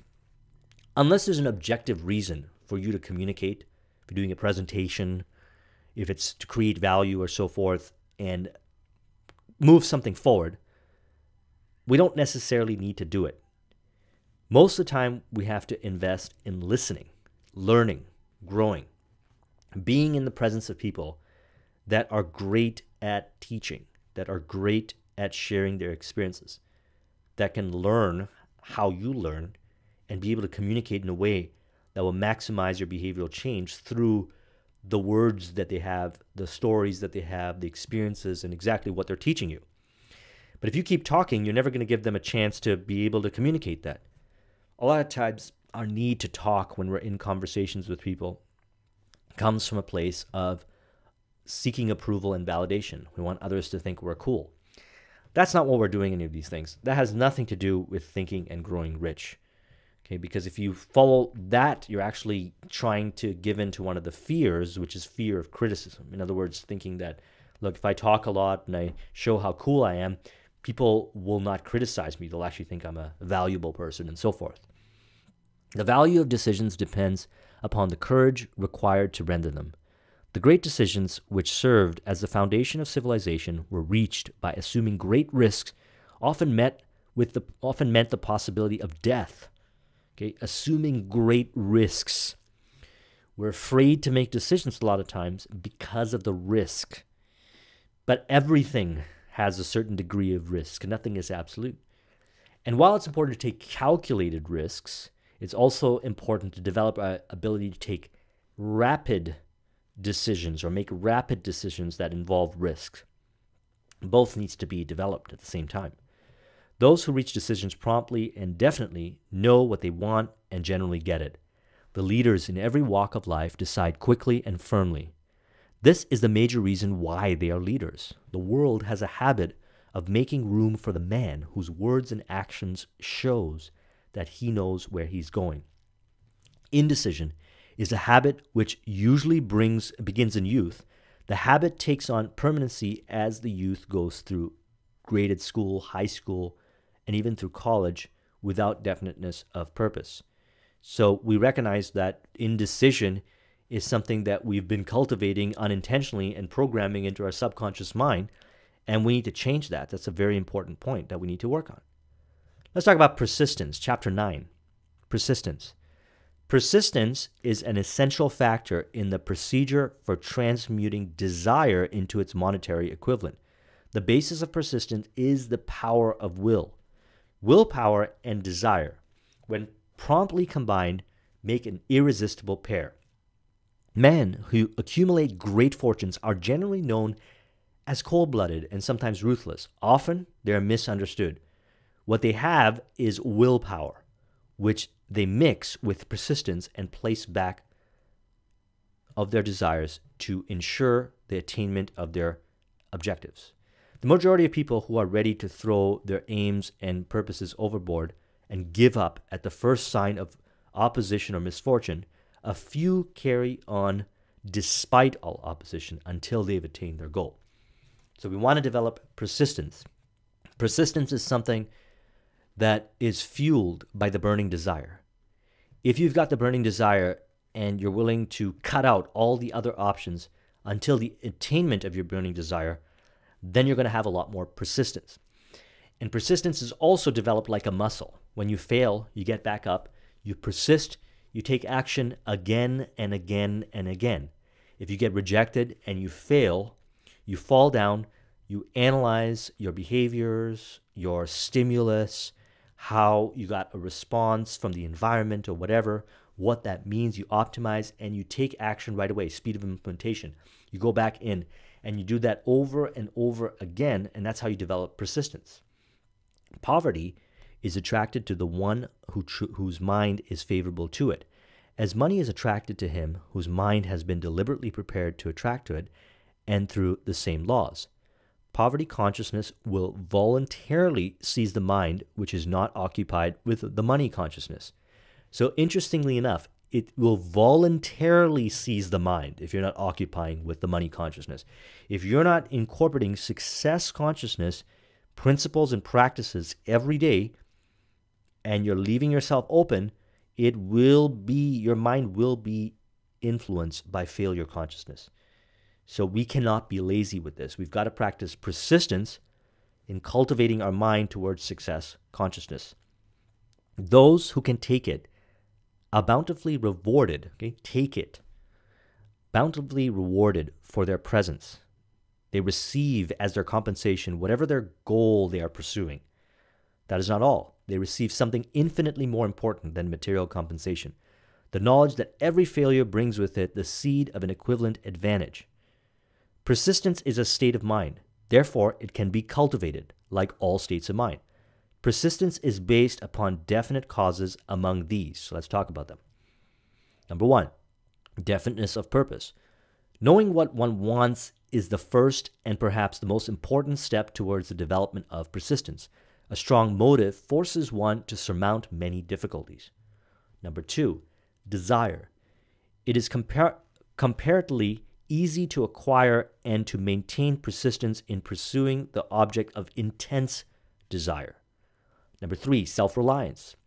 Belief in one's ability to carry out a plan encourages one to follow the plan through with persistence. Self-reliance can be developed through the principle described in the chapter of autosuggestion. Number 4, definiteness of plans.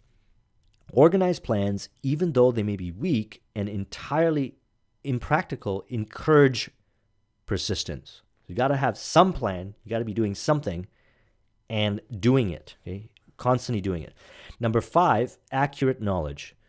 Knowing that one's plans are sound based upon experience or observation encourages persistence. Guessing instead of knowing destroys persistence.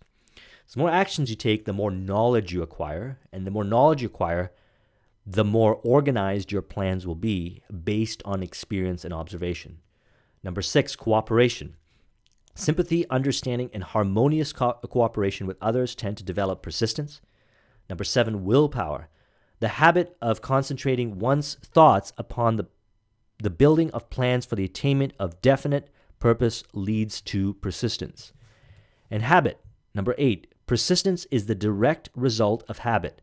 The mind absorbs and becomes a part of the daily experiences upon which it feeds. Fear, the worst of all enemies, can be effectively cured by forced repetition of acts of courage. Everyone who has seen active service in war knows this. Well, let's look at some other elements when it comes to persistence. Symptoms of lack of persistence. Okay, because persistence is so important. These principles that are outlined in the book are sound principles. Anyone who's ever created success, a high level of success, can vouch for most, if not all, of these principles as a driving or determining factor of their success. And persistence is the element that is going to cause you to, on a regular basis, implement the principles covered in the book and revisit the book over and over again to get higher and higher levels of success and make this a lifelong dedication. And it's not something that is stressful, but it's something you actually enjoy.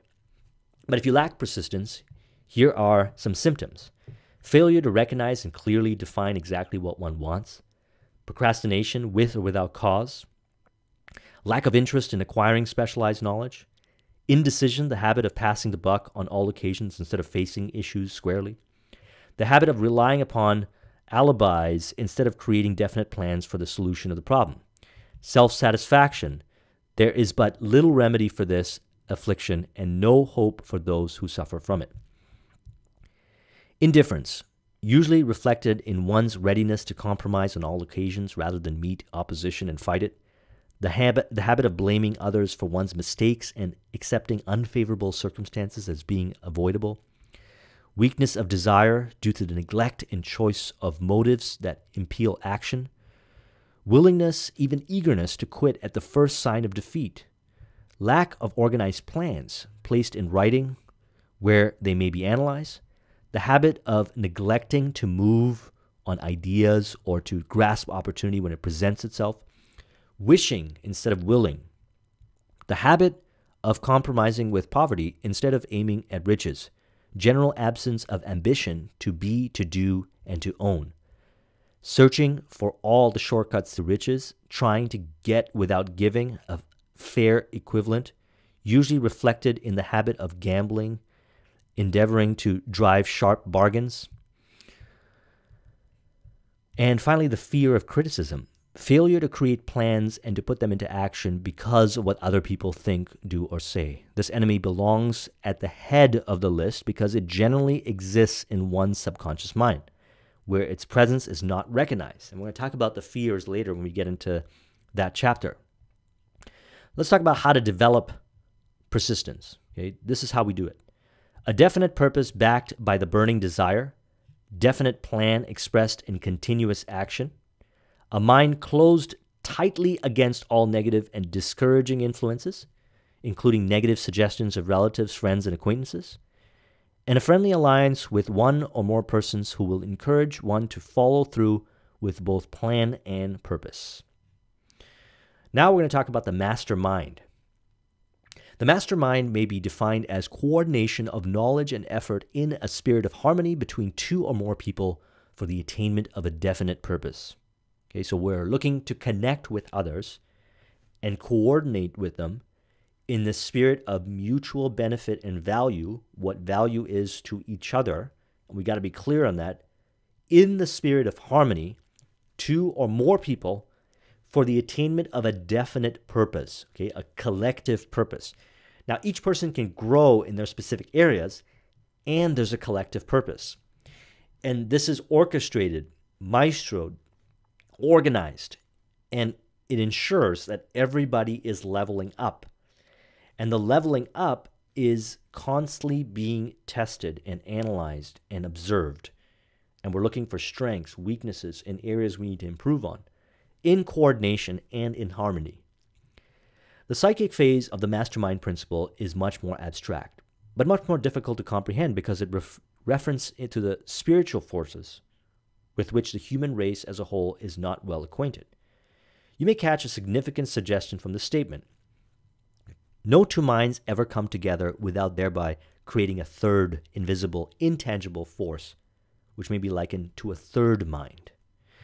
So this is even more true when you have two people that have trust, they like each other, they know, or even more than two, that each other is out for the best interest of themselves and the group.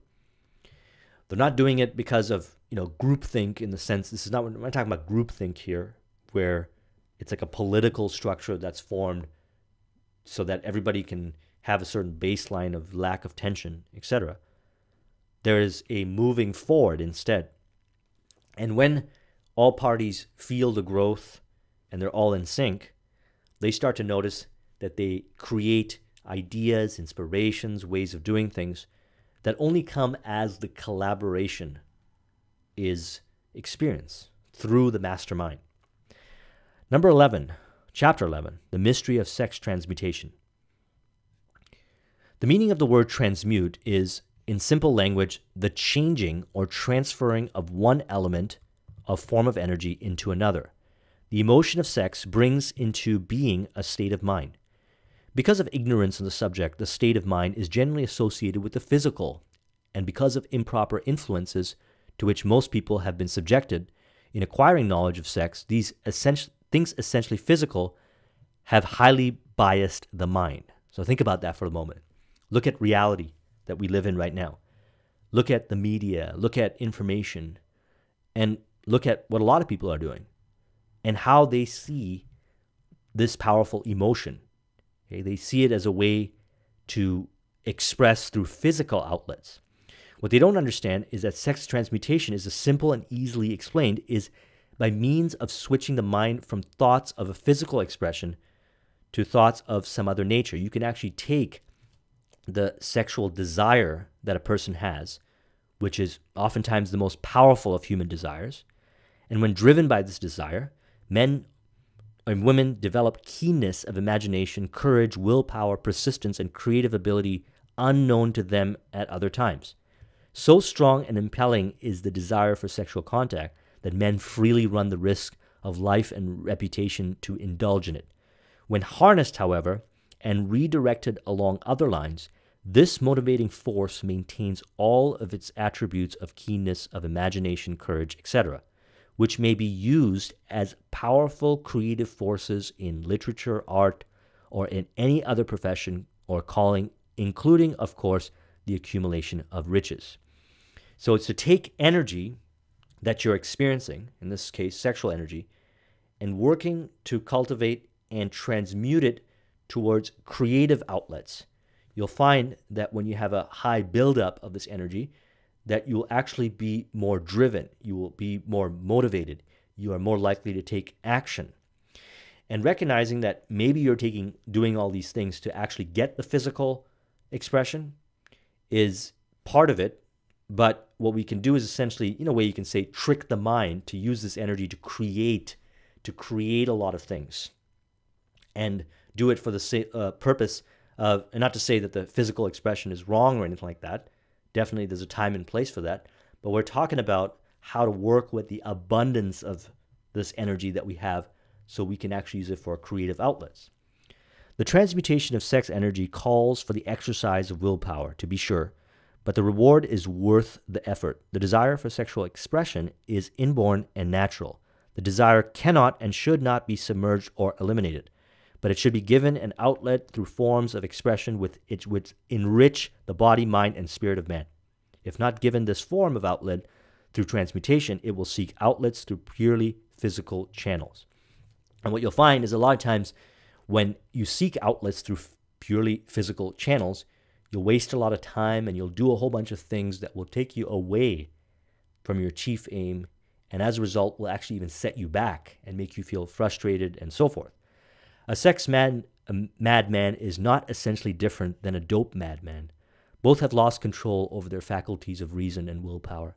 Sexual overindulgence may not only destroy reason and willpower, but it may also lead to either temporary or permanent insanity. Many cases of hypochondria, imaginary illnesses, grow out of habits developed in ignorance of the true function of sex. Love, romance, and sex are all emotions capable of driving men to heights of superachievement. Love is the emotion which serves as a safety valve and ensures balance, poise, and constructive effort. When combined, these three emotions may lift one up to an attitude, or altitude, I should say, of a genius. Number 12, the subconscious mind. I know we've already talked very extensively about the subconscious mind, but it doesn't hurt to talk even more about the subconscious mind. And the reason why we want to talk more and more about the subconscious mind is, I mentioned this before, it's the repetition, the repetition of constantly hearing the same information over and over again, and then even hearing it from multiple different perspectives, that causes us to accept a very powerful truth that, look, we can reprogram our subconscious mind. This is something that we can do. A lot of information that's available doesn't really talk about this. We don't really spend a lot of time learning and talking about the subconscious mind and how to reprogram it. So, because there is information available on it, and the more we consume it, the more we can catch ourselves and be aware when we're unintentionally, or without even being aware of it, programming our subconscious mind by allowing certain information to seep in. If you constantly consume information about how to reprogram the subconscious mind, you'll become more present and aware, and you will allow certain information in, and you will prevent certain information from going in that's not going to help you. The subconscious mind consists of a field of consciousness in which every impulse of thought that reaches the objective mind through any of the five senses is classified and recorded, and from which thoughts may be recalled or withdrawn as letters may be taken from a filing cabinet.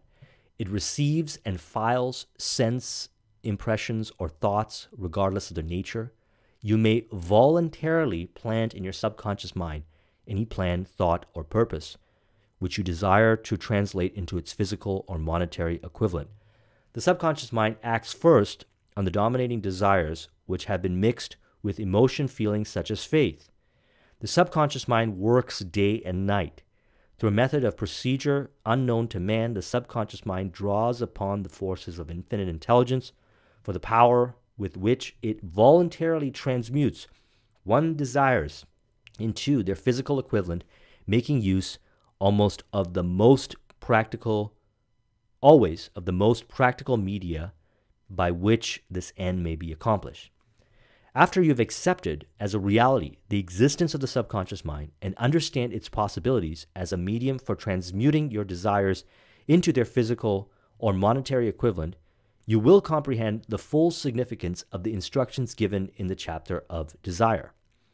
You will also understand why you have been repeatedly admonished to make your desires clear and to reduce them to writing.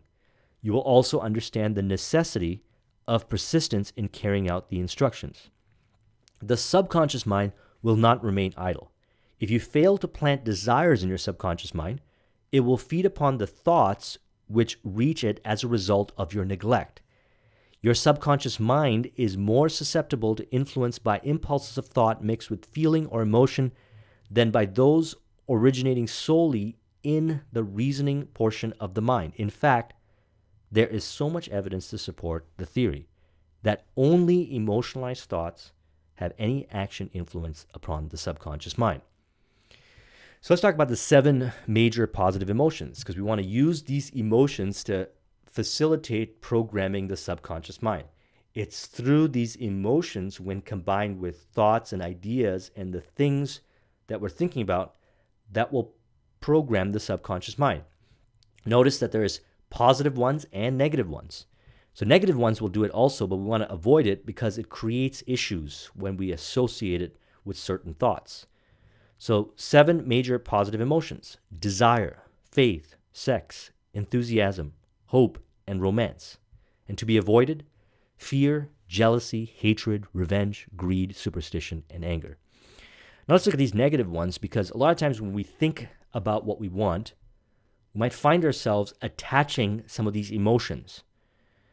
And because this is Think and Grow Rich, we have to think, and there's emotions involved with the thinking. And we have to make sure that we're not incorporating any of these emotions in here, because it's going to distort our ability to be able to create and attract and put out that vibration that we want to move us forward in the direction that we'd like. Positive and negative emotions cannot occupy the mind at the same time. One or the other must dominate. It is your responsibility to make sure that positive emotions constitute the dominating influence of your mind. Here, the law of habit will come to your aid. And I also did a video on the power of habit by Charles Duhigg. I recommend you watch that video. The habits are going to allow us to not only program the subconscious mind, but even the conscious mind. We're able to actually rewire our brain. A good book to read is A Brain That Changes Itself through habit. From the ability of applying and using the positive emotions. Eventually, they will dominate your mind so completely that the negatives cannot enter it. The method by which you may communicate with infinite intelligence is very similar to that through which the vibration of sound is communicated by radio. If you understand the working principle of radio, you of course know that sound cannot be communicated through the ether until it has been stepped up or changed into a rate of vibration which the human ear cannot detect. The radio sending station picks up the sound of the human voice and scrambles or modifies it by stepping up the vibration millions of times. Only in this way can the vibration of sound be communicated through the ether. After this transformation has taken place, the ether picks up the energy which originally was in the form of vibration of sound, carries the energy to radio receiving stations, and these receiving sets step up that energy back down to its original rate of vibration so it is recognized as sound. This is a good segue into the next chapter and how he looks at the brain. So let's talk about that. More than 20 years ago, the author, working in conjunction with the late Dr. Alexander Graham Bell and Dr. Elmer Gates, observed that every human brain is both a broadcasting and receiving station for the vibration of thought. Through the medium of the ether, in a fashion similar to that employed by the radio broadcasting principle, every human brain is capable of picking up vibrations of thought which are being released by other brains. When stimulated or stepped up to a higher rate of vibration, the mind becomes more receptive to the vibration of thought which reaches it through the ether from outside sources. This stepping up process takes place through the positive emotions or the negative emotions. Through the emotions, the vibration of thought may be increased.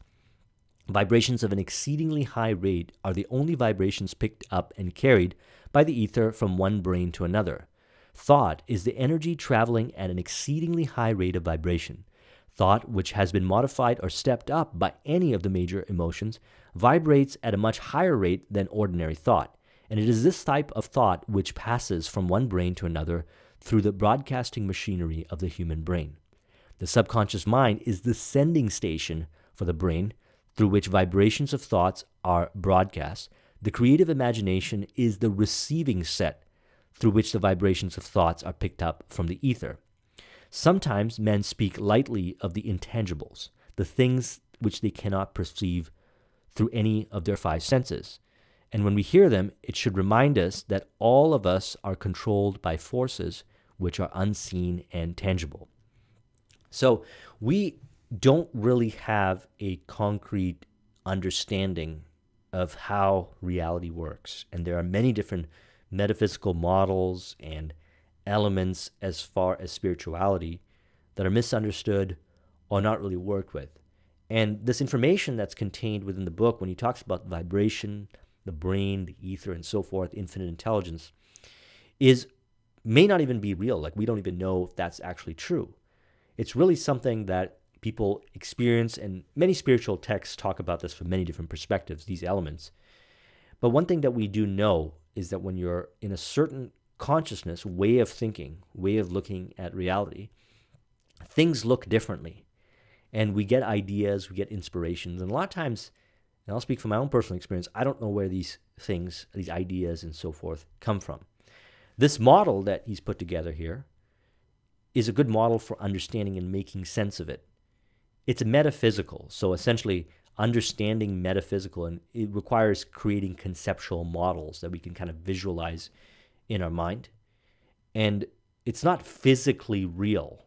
You can say not physically real, but we kind of know it's there. So this is where you can get really deep into this stuff, and we're not necessarily going to go there, but what we are going to talk about is that when we keep ourselves in a certain state of mind, success consciousness, when we program our subconscious mind for empowering thoughts, when we remove the fears, we're more likely to tap into this creative imagination, and we're more likely to get the optimal ideas to create the results we want, to optimize the actions we take, and so forth. And we're more likely to do all this from a place of love, unconditional love, and faith, and we're more motivated to do it, and we become actually more aware about the energies of people around us and information and so forth. And we can prevent ourselves from going in directions that will lead to some negative outcomes because we can sense it, we can feel it, and we can actually navigate ourselves more towards a positive outcome because we sense it and we feel it in what he calls vibrations. And so number 14, chapter 14, gets even more far out, the sixth sense. The 13 principles, as known as the sixth sense, through which infinite intelligence may and will communicate voluntarily without any effort or demands by the individual. This principle is the apex of the philosophy. It can be assimilated, understood, and applied only by first mastering the other 12 principles. So this is where somebody who experiences this almost in a way has transcended, and they appear to be a certain way. They appear to be very intuitive to the sense where everything they touch turns to gold. They always find themselves in the right opportunities. They're able to express themselves very clearly and so forth. And during this time, they're essentially experiencing this, what he talks about, where infinite intelligence may and will communicate voluntarily without any effort or demands. And all the ideas that they're generating is happening real time as they communicate it. You can say that this is at the point where, when connected to the infinite intelligence, you're connecting to the infinite intelligence and demonstrating to others that, hey, everyone can do this also, and thus they can also communicate from this perspective. The sixth sense is that portion of the subconscious mind which has been referred to as the creative imagination. It has also been referred to as the receiving set through which ideas, plans, and thoughts flash into the mind. The flashes are sometimes called hunches or inspirations. The sixth sense defies description. It cannot be described to a person who has not mastered other principles of this philosophy, because such a person has no knowledge and no experience with the sixth sense may be compared. Understanding of the sixth sense comes only by meditation through mind development from within. The sixth sense probably is the medium of contact between the finite mind of man and the infinite intelligence, and for this reason it is a mixture of both the mental and the spiritual. It is believed to be the point in which the mind of man contacts the universal mind. Through the aid of the sixth sense, you'll be warned of impeding dangers in time to avoid them and notified of opportunities in time to embrace them. There's been a lot of entrepreneurs that consider themselves to be intuitive entrepreneurs. And a lot of times I experience that to be true about myself. As much as I like to draw the graphs and measure things out, there are times where I just know that it's the right decision, and I could just feel it, and it's just something that you just know with absolute certainty. And there are certain times where I know it's not the wrong, it's the wrong decision. And if I violate that intuitive nudge, I find out that I should have listened to it. And if I go along with it, it produces a result, and oftentimes in a very unexplainable way, which then I can go and reverse engineer and kind of put it by connecting the dots. Now, Steve Jobs said this really well. You can't connect the dots looking forward. You can only connect them looking backwards. And one of the books that he was really interested in, that apparently was the only book he had on his iPhone or iPad, was the autobiography of the yogi by Paramahansa Yogananda. And it's the yogis and the Himalayan yogis and Paramahansa who talk about these kind of connections to infinite intelligence, the sixth sense, and these abilities that humans have access to, but they have not cultivated because it's not often talked about in a Western culture. So it's worth researching and studying this stuff, and it can take you kind of deep into different areas and so forth of thought and how reality works, and can also put you in a place where it can be very empowering. However, what I like to focus on is more of how to work on developing and cultivating these very principles that are contained within this book for the specific outcome, for the specific net results. And I don't like to personally spend too much time researching and studying how all that stuff works. It's not really of interest to me.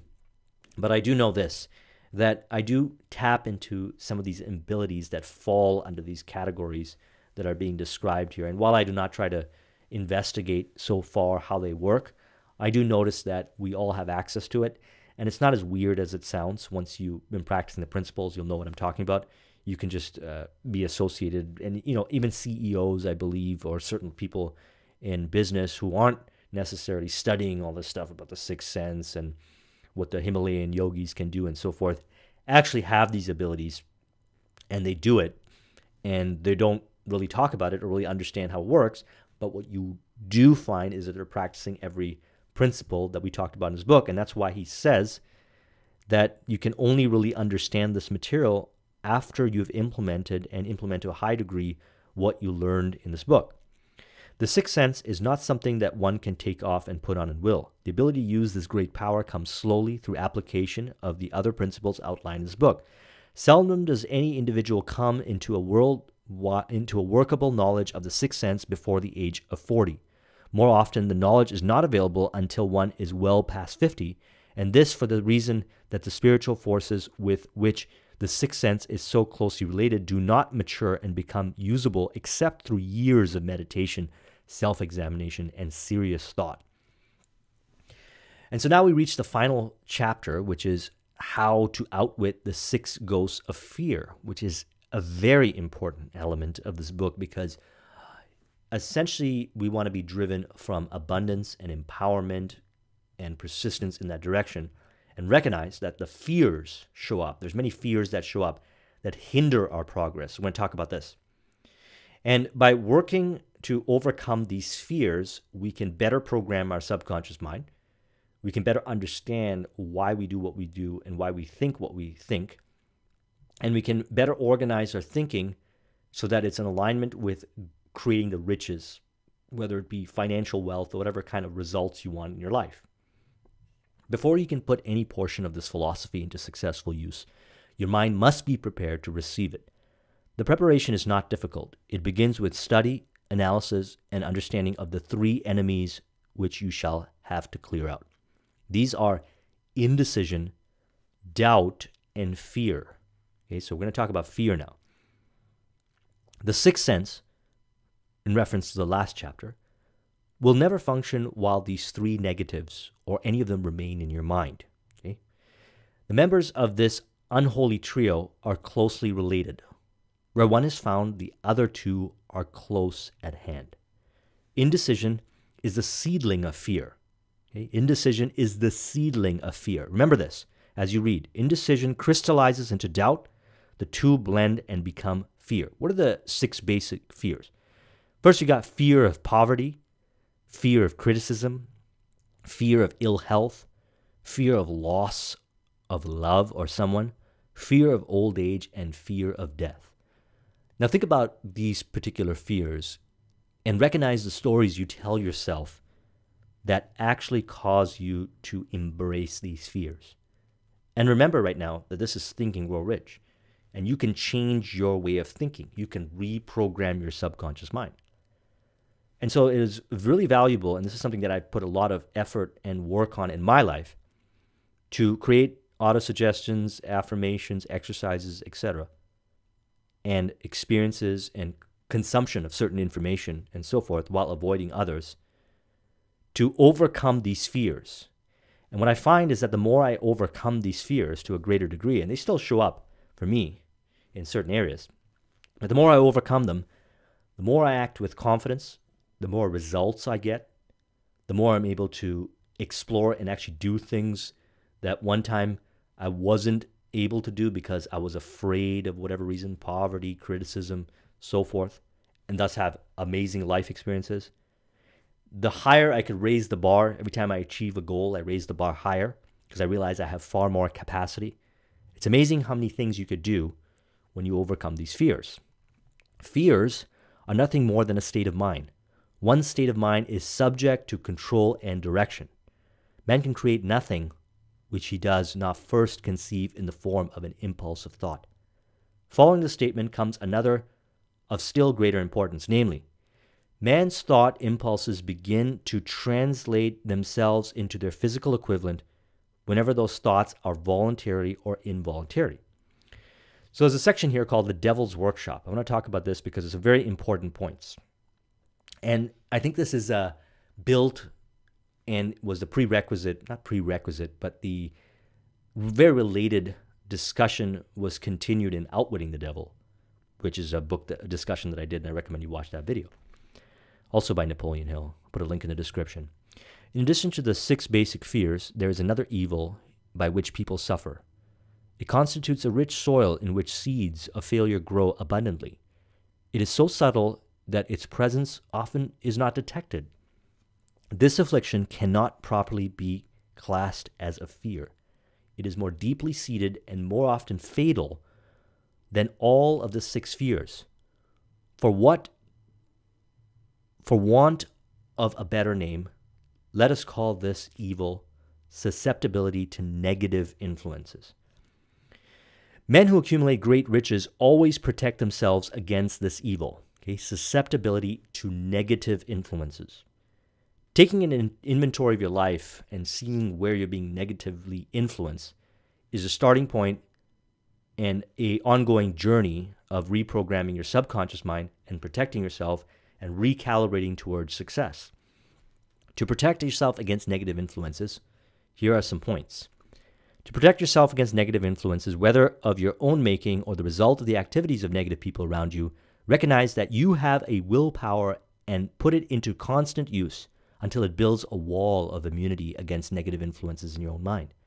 That means picking and choosing what kind of information you control, what environments you participate in, and so forth, situations. Recognize that the fact that you are, and every other human being are, by nature lazy, indifferent, and susceptible to all suggestions which harmonize with your weaknesses. Recognizing that you are, and working on it. Recognizing that you are also by nature susceptible to all the 6 basic fears, and set up habits for the purpose of counteracting all these fears. Set up habits for counteracting all these fears. Recognize that negative influences often work on you through your subconscious mind. Therefore, they are difficult to detect, and keep your mind closed against all people who depress or discourage you in any way, and deliberately seek the company of people who influence you to think and act for yourself. Without doubt, the most common weakness of all human beings is the habit of leaving their minds open to the negative influence of other people. Remember, you have absolute control over but one thing, and that is your thoughts. This is the most significant and inspiring of all facts known to man. It reflects man's divine nature. The divine prerogative is the sole means by which you may control your own destiny. If you fail to control your own mind, you may be sure you will control nothing else. So if you want to create the results that you want, you have to learn how to control your mind first. We've covered many elements. It's been the lengthiest video that I've ever done, and for very important reason, because it's such a very powerful book. And what I've discovered in my journey, the absolute paramount thing is that you become what you think about. And thus, what I think about is of absolute importance to myself. And thus, I want it to be an absolute importance to you, because I know you want to level up your success. And I've done a lot of work over myself over the years to recultivate or to cultivate the level of thinking that I have that produces a result. And as I level up, I take the next steps based on everything that was covered in this book here. So I wanted it to be a lengthy video, not because it was lengthy and I just wanted to talk a lot, but I wanted to cover the magnitude, and there's the only way I could cover it is through making it very detailed and lengthy, because it was based on my experience. Mind control is the result of self-discipline and habit. You either control your mind or it controls you. There is no halfway compromise. The most practical of all method for controlling the mind is the habit of keeping it busy with a definite purpose, backed by a definite plan. Remember that. The most practical of all methods for controlling the mind is the habit of keeping it busy with a definite purpose backed by a definite plan. That means that you are working on your definite purpose with a definite plan. You are optimizing, you are growing, you are studying, and you are consuming the information, and you're ensuring that the information is empowering and reprogramming your subconscious mind to move you in the direction. And you are testing, you're litmus testing, and you're seeing the kind of results you get, and you're evaluating, and you're self-aware, and you're observing the inner dialogue, the thoughts you are having, and you're rewriting the programming as you move towards your specific, worthwhile objective. This has been a discussion on the Think and Grow Rich book by Napoleon Hill, which is a classic. Recommend you read it multiple times, reread it over and over again, and get a copy of this mind map by clicking the link in the description of the video. Thank you very much for watching. I will talk to you soon. Take care.